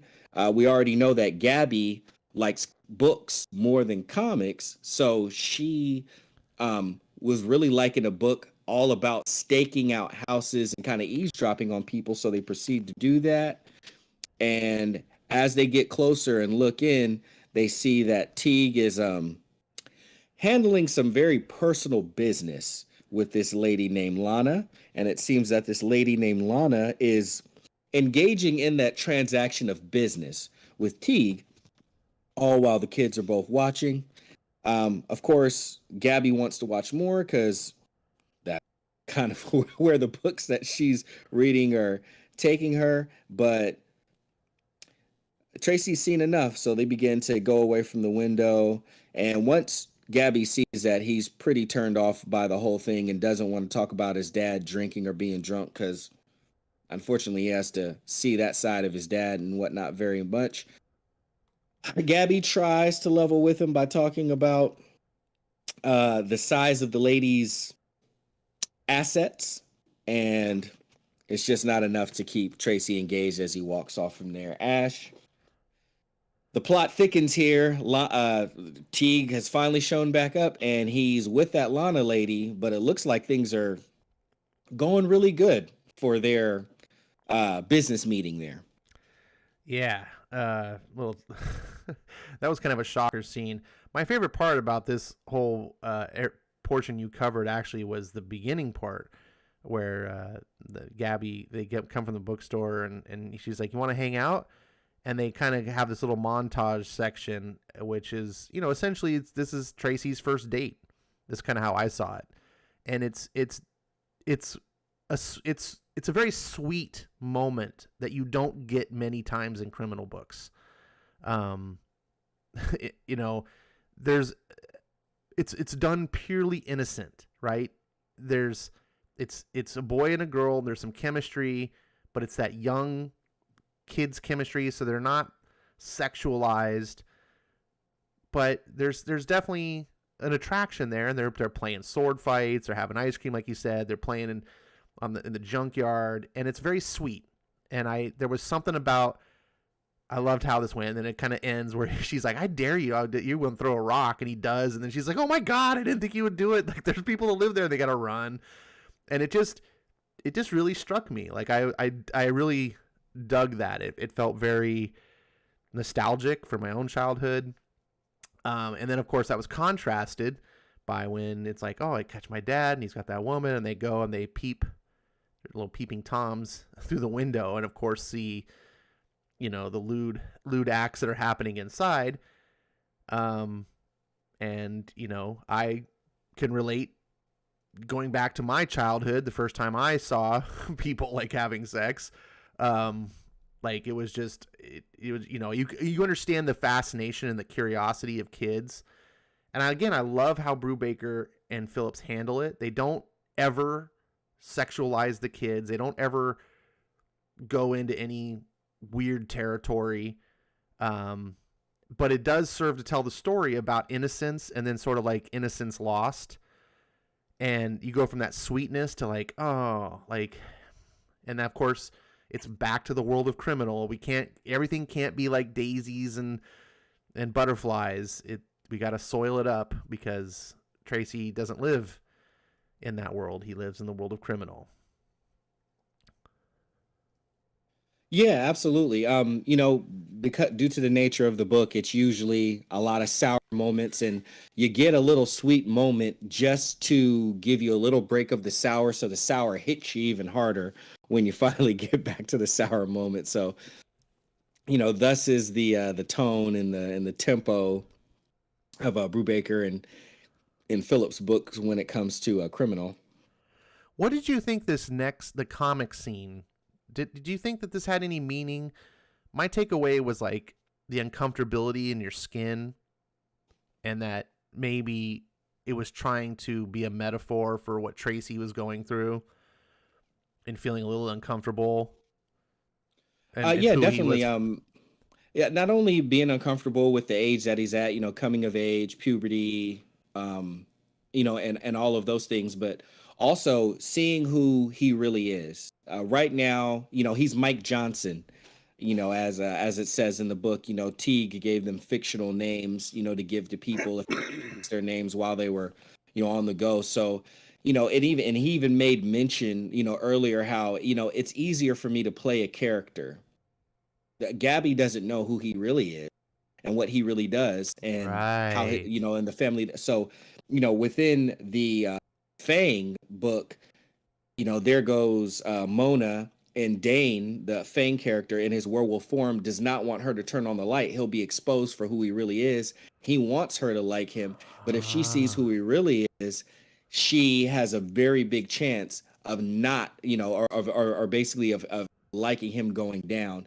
I feel like that's the same thing. He has to, Tracy has to continue to play this character, has to continue to keep his cover, because if he is exposed, Gabby will know who he really is, and all of these feelings that he doesn't even quite know how to process, to your point, will all be for naught.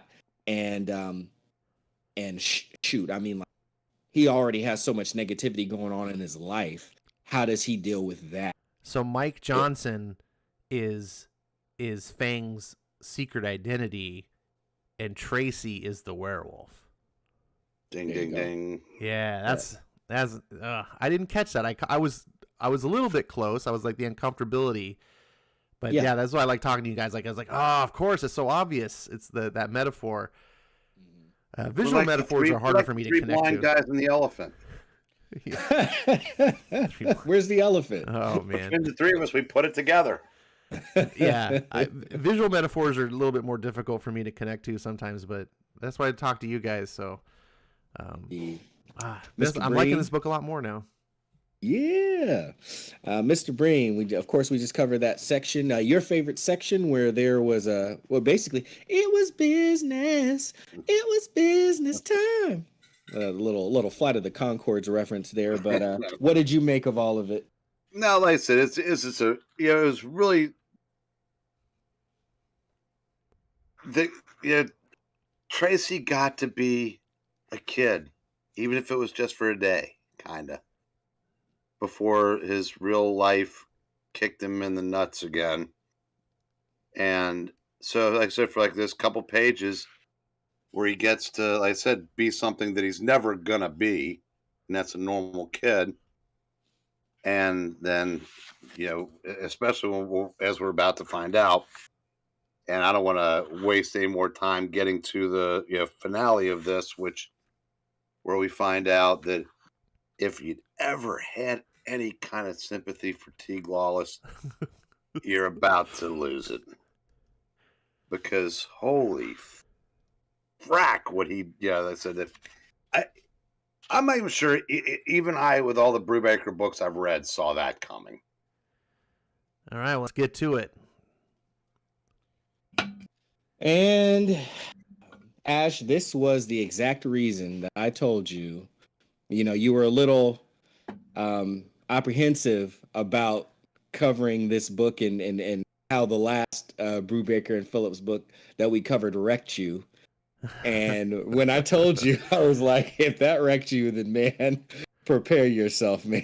Because this was the part I was talking about. So, and actually, sorry, I'm on my floppy, so I just knocked myself off the page. So we're right back to it. Teeg and Tracy are driving in the car. They are going into the woods, the very place that Teeg said that they should avoid. But they are there now early the next morning, and Dad didn't want to answer any questions, so they got in the car and go. They approach this truck who has been broken down, and sure enough, as Teeg gets out and walks over to the guy, acting, as if he might possibly be able to help him, once he gets closer to him, the guy realizes who it is. And and Teeg lets it be known that he knows who he is. Apparently, there was a body that needed to be disposed of, The guy did not dispose of the body properly, which brought heat to Teeg and the rest of his colleagues, as if they're that esteemed. And Teeg just pulls out a guy and just puts a few slugs right in the guy's torso. Tracy is sitting there watching all of it. Of course, we know from the last book that Teeg doesn't have much of an issue killing while his son's around because he took the last guy out. But we can't read Savage yet. It's not old enough. He's not old enough. Can't read Savage yet, but you can watch me work. That's like the son. messed up psychology that I love that Brubaker includes that. Like it shouldn't make sense, right? We shouldn't. This world should be almost like psychotic. Exactly, as he is. So puts a few in him, starts dragging the guy over, tells Tracy to open up the trunk.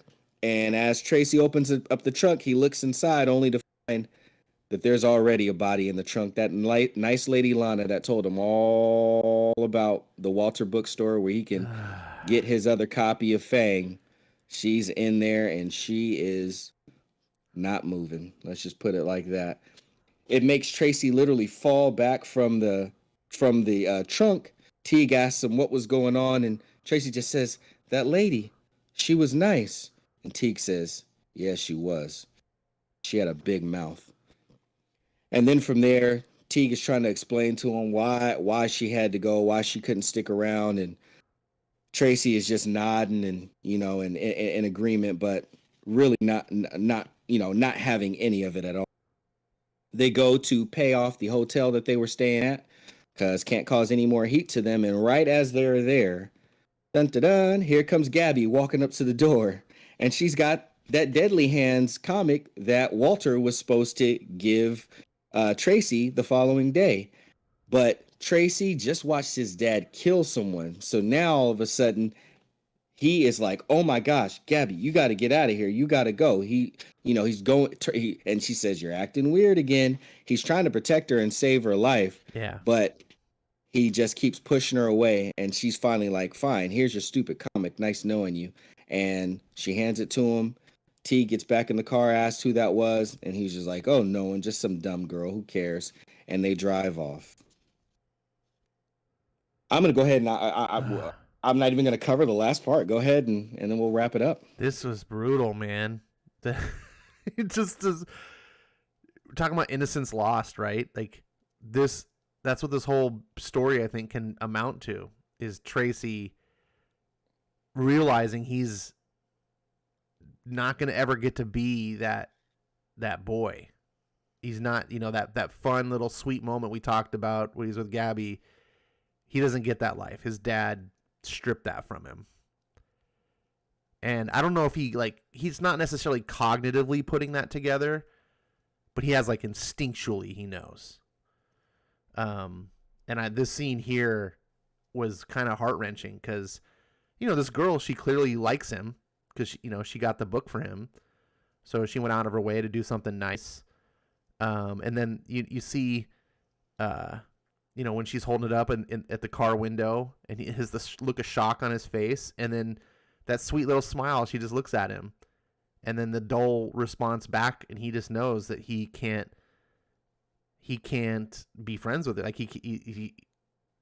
that they can't have any sort of relationship at all because of his dad. He, like you said, he's just trying to protect her. And of course she has no idea.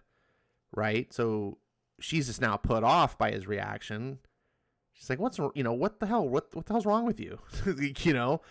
And he's just like, "You got to get out of here."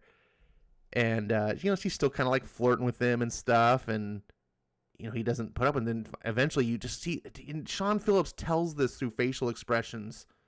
So amazing, this story. Until she's like, "Okay, fine. Here's your stupid comic." And she walks off sulking just as Teeg comes out of the office. And then look at the heartbreak on Tracy's face as he looks at this comic that he's been dying to get through the whole story. And now he doesn't even care. He's just like, ugh. And life has been soured because of his piece of shit dad. It's It's heartbreaking. The criminal books are they're such tragedies in this sort of sense of like the innocent. You know, Tracy doesn't deserve any of this, and he's going to go. Of course, we're going to see we've covered Tracy's stories in other books, and he doesn't grow up to necessarily become a nice guy, and you can kind of understand why. But here, he's just a kid, and anyways, Eric, what do you have to say? This is one of the best scenes I've ever read in a Brubaker book. Because you can see it. You know that Tracy has feelings for her. She obviously likes him. Mm-hmm. And when she comes up to him with the book, he Brubaker doesn't have to show it, but in his mind, there might as well be a panel where he's opening the trunk and that little girl's in there instead of Lana. Right, yeah. And because whether or not Tracy's a big enough or Teague's a big enough piece of shit to kill a kid, we don't know. But he doesn't either because he's a kid. Right.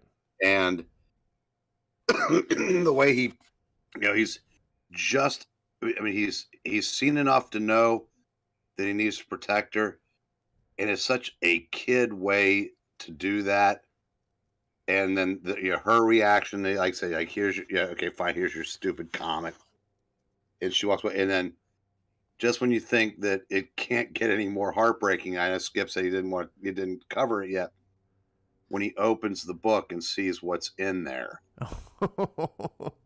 it's like, at that point you're just going, I don't know what is going to happen, but when Teague gets his, it's going to be one where you just want to stand up, put the book down, and applaud. Because he really is just a garbage human. And that he has driven his son, basically taken his son's, any chance his son had of any kind of normal life is gone. Right. So totally robbed him of his childhood. Yeah. It's just, it's just, and like you said, Ash, the facial expression, like I said, the panel where she goes from, in one panel, God, that's so stupid, to okay, fine. Just the looks on her face in those two panels, just tells the entire story. It's heartbreaking. And it's even more powerful the second time as I'm going through with you guys. Just like, damn. Skip, take us through the next gut punch. All right, wrapping things up, we have the Fang, the Kung Fu werewolf. Last pages. Unfortunately, his roommate had fallen to some of the ninjas that had, after Fang learned where he lived, his buddy ended up dying in his place. They're at his funeral, and this would be a very bad, but yet still an opportunity for Dane to get closer to Mona. But Mona knows the reason why her boyfriend ended up dead, because she saw, unfortunately, Dane for who he really was in his werewolf form. Now, also what breaks that up is there goes Gabby's picture that she left inside of the comic for Tracy.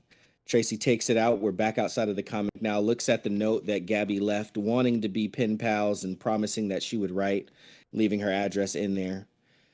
But he puts it right back inside, and right as he does, here comes Teague rearing his Teague head, asking for the comic. He's already drunk, demands it.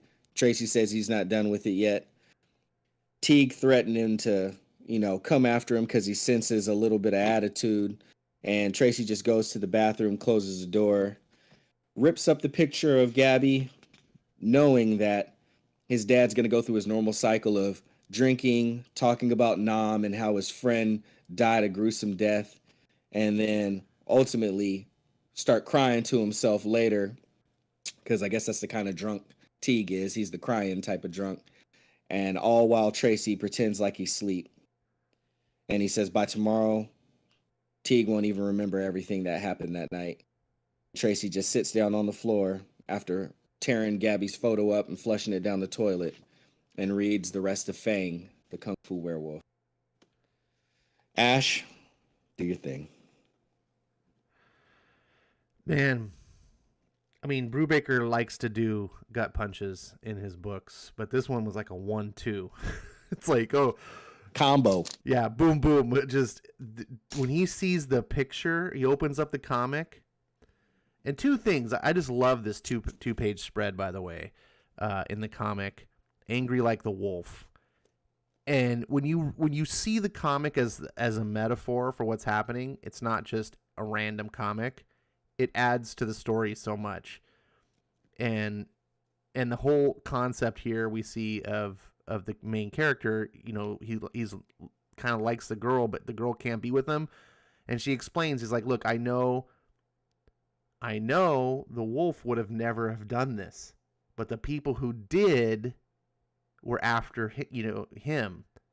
And it's metaphorical to like that. I think like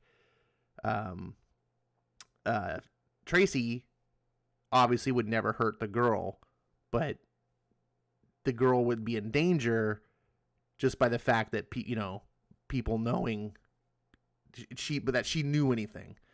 So the only way he can protect her is to make sure no one knows. But the second part is, when you have this whole comic, is you see the photograph of her that she included inside. And again, I love how Brubaker and Phillips handle this. It's and it sucks that I have to mention this, that we live in the 2020s, and like this used to just be normal, the way we told stories like in the 80s, like coming of age stories, like that. Nowadays it just tendency comics will just do weird things with kids, and it's kind of creepy. But here it's so tastefully done. We see the picture of the girl, and it looks like a sweet little like class photo type thing, and she's got a goofy grin. And on the back, you flip over the picture, and it says, Mike, if you want to be pen pals, I'll write back, I promise. And then she includes her address. And there's no clear sign at this point. If you thought, okay, maybe she likes him, maybe da-da-da. This is 100% okay, boom. She likes him. And what Tracy has to do is rip up the thing. Because as soon as he sees that, what happens next? Teeg says, hey, is that comic any good? Let me see. I'm not done with it yet. Is that attitude I'm hearing? No. Better not be. And so Tracy rips up the picture. And the first time I read this, I was like, oh, what's he doing? That's kind of dickish. But you take it in for a moment, you realize he has to. He has to. He cannot risk this picture being found because it has the address on it. Like, it would just be, and he sacrifices all that. That's his way of showing he cares. And it's just such a tragedy. And then the only thing he has to show is the comic, which is the last scene where he's just sitting by the bathtub reading the book. Eric. Yeah, kind of what I said before. It's just it's a heartbreaking little part of the story. And I said the way he weaves the comic within the comic into all the major parts of what was going on in the main story. Because yeah, you're absolutely right at the end. Like I said, I said Dane wasn't able to protect his roommate. And now it's too late. Well, Tracy's going to make sure that it's not too late for Gabby, so he does what he has to do to protect her. Yeah, because Tracy Teeg is all the bad guys from the Kung Fu Werewolf all rolled up into one shiny piece of shit. And you leave this story since we've read these out of order, we know what happens to Teeg. Like I said, after reading this story, you realize however he died, it wasn't painful enough. Right. Because of all the people in all the Brubaker books, Teeg Lawless is the shittiest. He just might be. I don't think there's any might be. Wasn't Hyde was pretty shitty. But yeah, he was, but Hyde. Okay, it's almost like I guess they say if you kill, what is it? If you kill one person, you're a murderer. If you kill a million people, you're I can't remember how that phrase goes. Like the serial killer.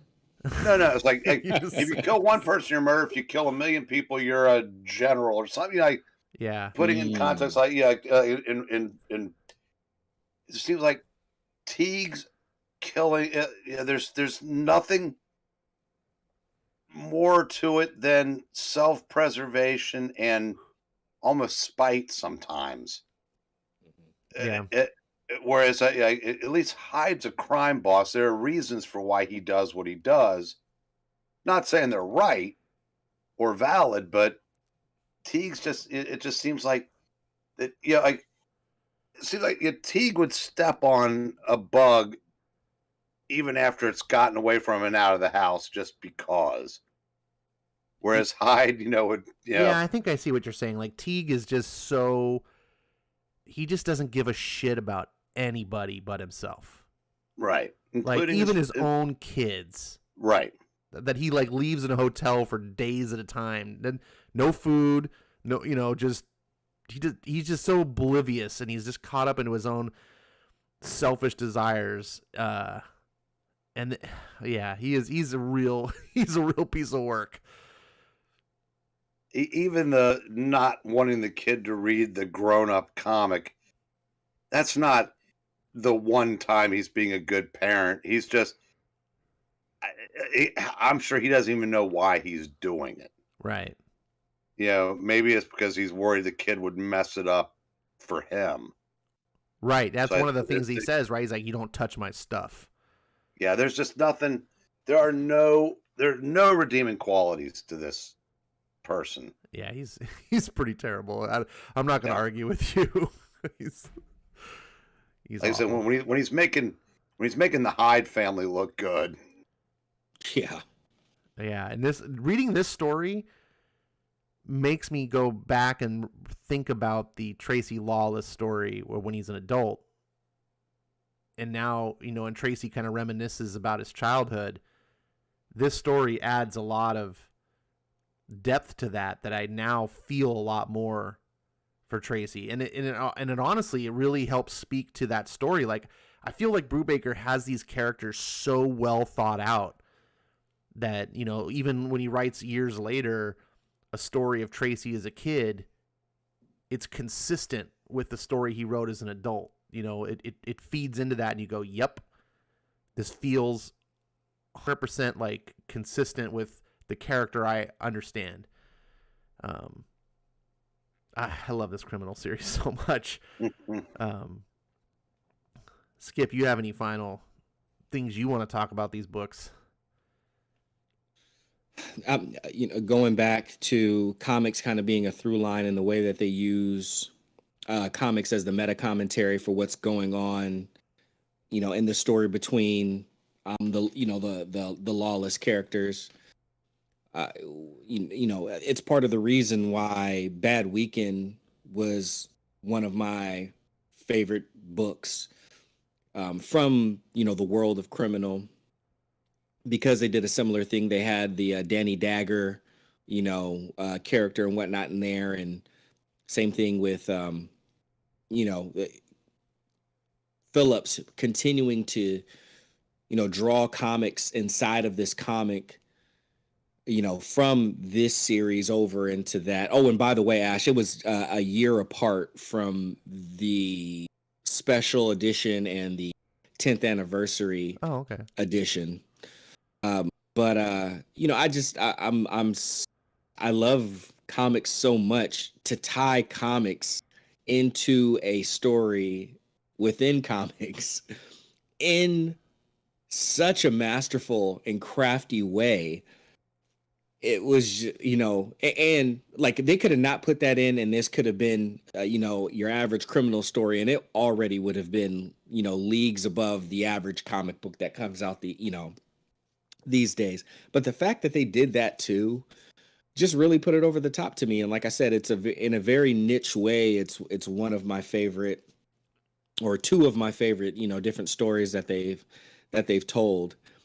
And it's just the craftsmanship of the story.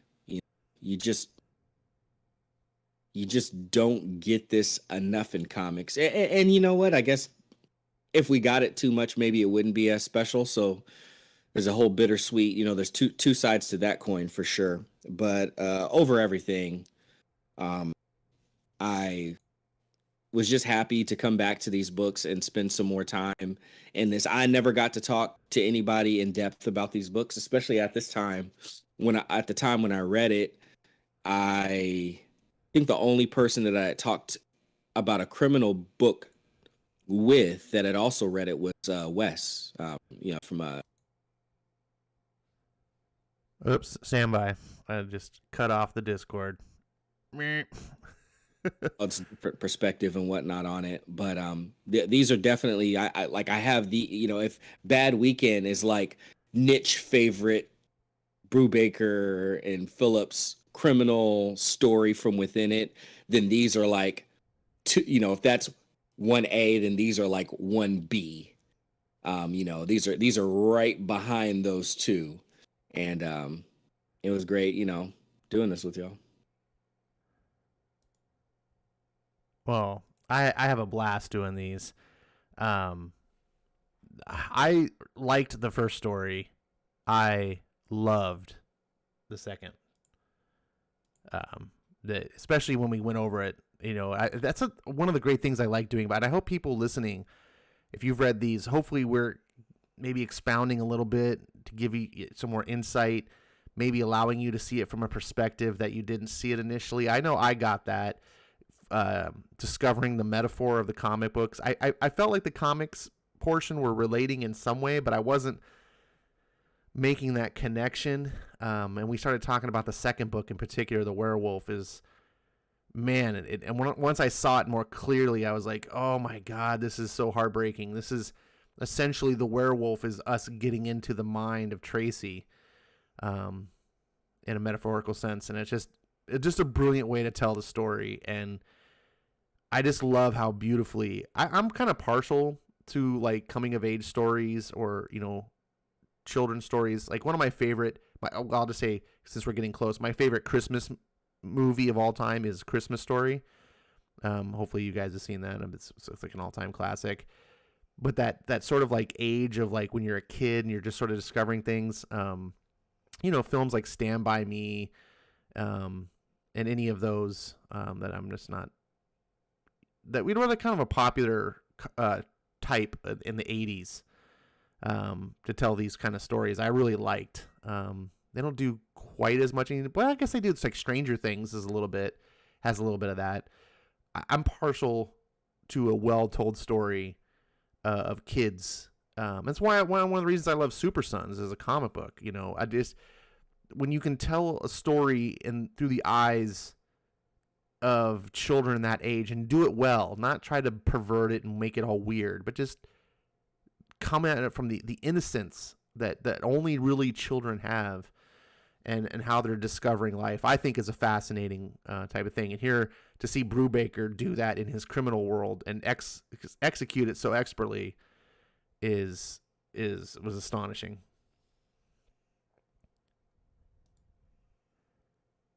Absolutely. Eric, did you fall asleep on us again? No, just taking it all in. Suck it in.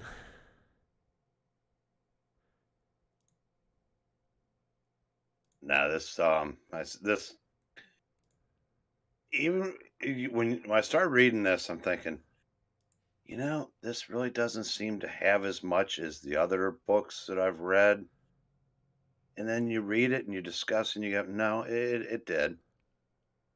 It's just a different kind of substance that, like I said, it's just, these just continue to amaze, whether, the first time you read them, second time you read them, how many times that is. I said, this is a just a tremendous series of books that, we're lucky we got once, because we probably aren't ever going to see anything like this again. Yeah, Because it's kind of sad. As much as I like rejoice of discovering Brubaker and love reading his books, you just popped that image in my head, and I'm like, wait, there isn't another Brubaker. There should be another Brubaker. Like, why aren't there more people like this that are this good? God forbid something happened to him, like he retires from writing. And we're like, what now? What? That would be a big void. Be a huge void. It really would. Because there are guys, there's, there are people like Alan Moore who've written those couple of just timeless stories that they said that will, no matter how long this industry survives, there will be people that will still talk about, Watchmen. Right. And then there's the, what Miller has accomplished. And there are the comic book writers like the monthlies that, like the Conways, the Engleharts, and they've just contributed so much to the hobby. But for this particular genre, he is peerless. He is. Yeah. He's absolutely and he's peerless throughout history. It's not like there were writers before him there's no one that's doing what he's doing. There are great writers in the industry. One of the ones I just recently discovered is Ram V. I've known about him, but I haven't really experienced him. He wrote one of the best books this year, and it was fantastic, but in a completely different way. He couldn't replace Brubaker. Like he's doing something different. There's one guy that could have that has the imagination to do what Brubaker's done, but his comic book work isn't even close to what Brubaker does. But the novels he writes, and that's Max Allan Collins. He was the guy that was handpicked by Mickey Spillane before he passed to finish a handful of his just started manuscripts.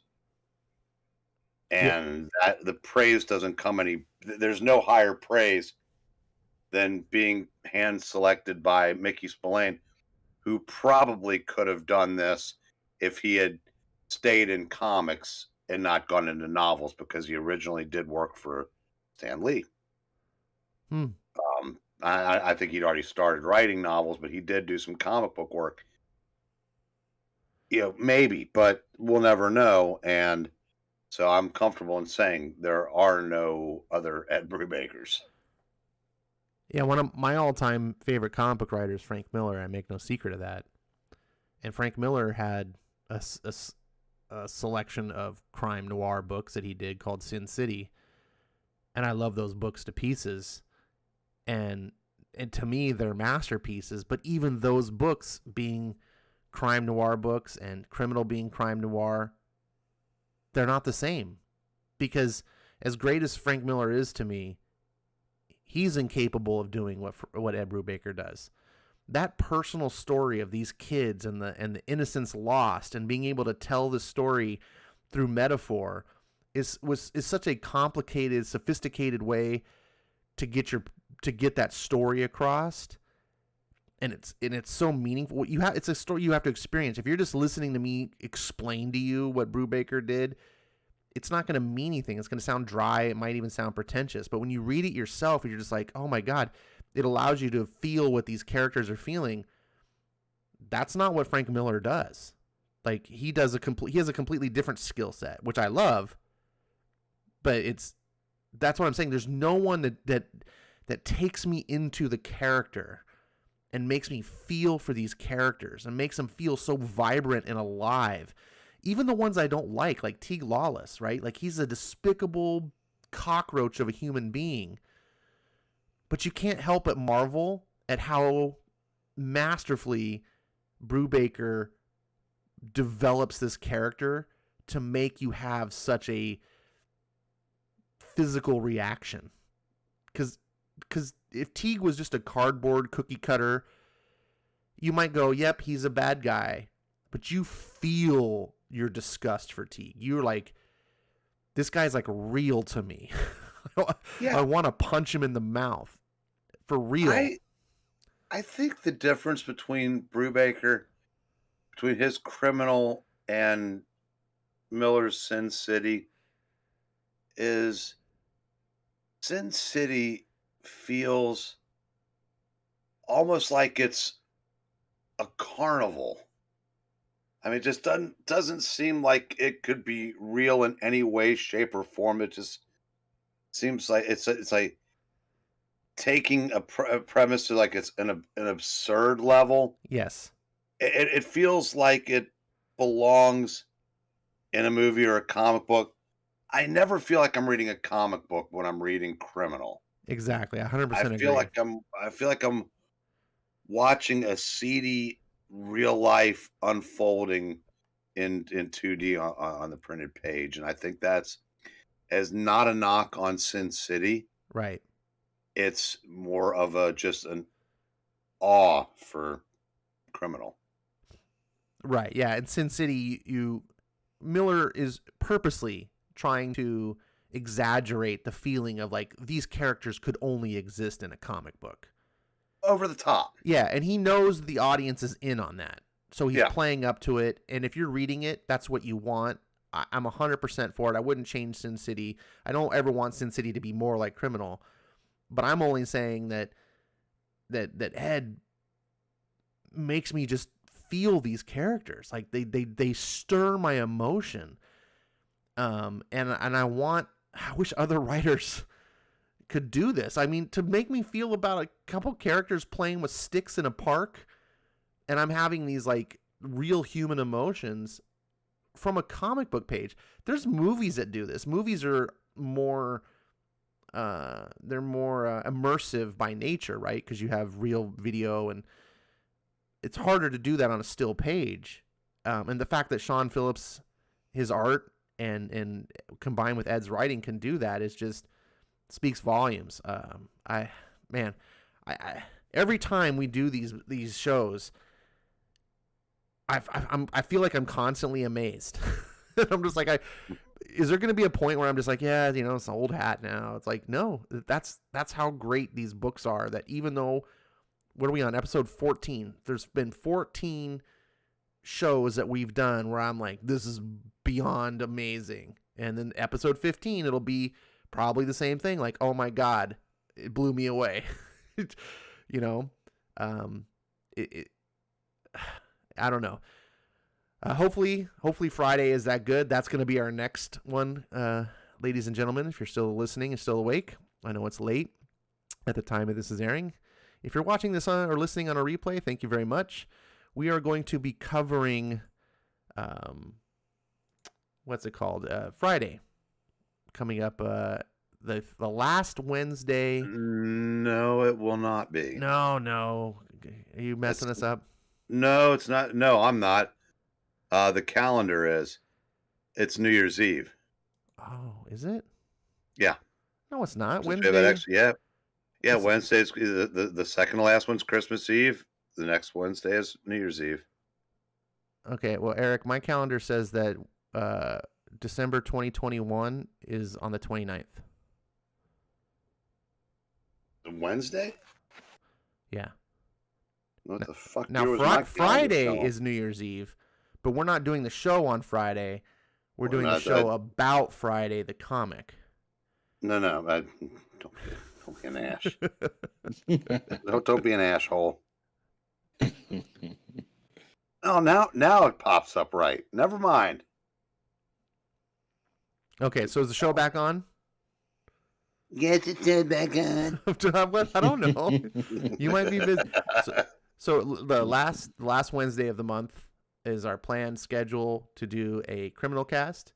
We will be doing the book Friday. For those of you who missed the beginning of the show, it is available for digital purchase on panelsyndicate.com. I'll throw that up on the screen for those watching live here. You can name your price We are covering the first 3 issues, which are combined in a trade paperback form. If you want to buy it physical, the only way it's available physical is in the trade paperback. This was a digital original book. And as you can see here from the cover of Friday, it looks kind of Christmassy. I'm trying to remember, see if I can get some previews of the art here.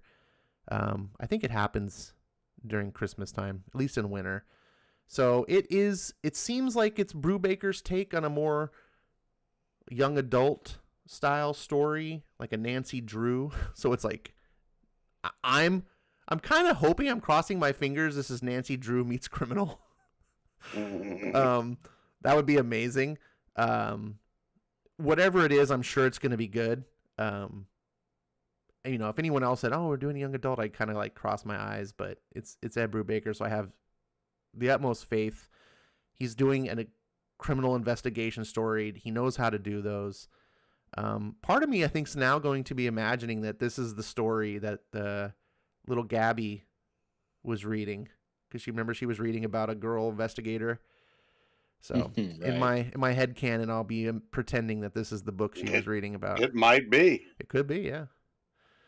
So you guys, you can get it there. Like I said, name your price if you want it physical. So there's super cheap. Get it ahead of time. Read it so you can join us and enjoy the fun and put your comments in the chats so we can see. Marania, real quick, had made a comment that I saw, but I didn't have appropriate time to insert it. But she made a comment about how the retro comic scenes didn't have the gutters the way they did back in the Silver Age. Eric, you're a bigger Silver Age guy. Would you say that that's accurate? Well, yeah, it's just, I guess, maybe since they were doing magazines, they figured they didn't want to condense it down any farther. I don't know. I didn't notice that. That's good catch by Marania. Yeah, so there were certain panels in the scene in the magazines there that the art would go to the edge of the page. And I know in the comic books, like if you read old Stan Lee Spider-Mans and stuff, you're going to have the gutter around the art never goes to the edge. Right. But I can't remember if the magazines, like say Savage Sword of Conan, did that. I'd have to look, but I'm guessing they probably didn't. So that's a good call from Marania, if that's the case. Gore Vidal had made a comment, said the early part of Criminal is like Michael Mann's film Heat, where we get bits and pieces of the main character early on, but they serve a purpose. Now, I want to say props to you, Gore Vidal, for naming one of my favorite criminal style movies of all time. If you have not seen the movie Heat and you like crime stories, that is a masterpiece by one of my favorite filmmakers, Michael Mann. Also happens to be one of the favorite filmmakers of a certain comic writer named Brian Edward Hill. So, yeah, in fact, in the music that was the opening of this show was music by Tangerine Dream, who helped write some of the score of the movie Heat and also did the score from Grand Theft Auto 5, which is where I got that from. And just in case anyone cared about that, he mentions that Brubaker is an avid crime book reader of crime fiction and literary works. Let's see. And I covered Uzab's comment about writers using life as inspiration. And I think that's some of the big comments that were more related to the show itself. All right, guys, I think that wraps this up on a bun. Do you guys have any final things that you wanted to say about comics or this particular book or anything related? No, it's interesting that something that at first glance seemed to have the least amount of substance turns into our longest criminal cast. Oh. I don't know. So I don't know if that's a good or a bad, that. No. I think it's interesting. Because when I first started reading this, I thought, yeah, okay, this is kind of just like a filler, if there is such a thing with Brubaker, and we ended up having more to say about that than anyone we've done. Now that's could be a mixture of two things, but I think I choose to believe that just because there was more inside the numbers than at first glance. But what do I know? I don't even know what day Christmas is, so what the hell do I know? Oh, poor Eric. We'll help you I'm just ready for my pudding and night night. And Skip, take us away. Another great one by if not the greatest duo in comics, definitely the most consistent. It's a pleasure every time, and it will be a pleasure every time. And the next book that we're doing is not Brubaker and Phillips. So same as y'all, I'm hoping that it's a good one. I can't see it not being. I did flip through some of the book, and the art was better than even I thought it was going to be. So definitely excited to take a look, because the art is good, and we know Brubaker is great. So I'm expecting good things, and it's right in time for the season. So it'll be a seasonal book. Other than that, thanks for everybody who was active in the chat. Thanks for everybody who tuned in, even if you're lurking. We appreciate your presence. Thanks for coming out. God bless you. Good night. Happy Thanksgiving.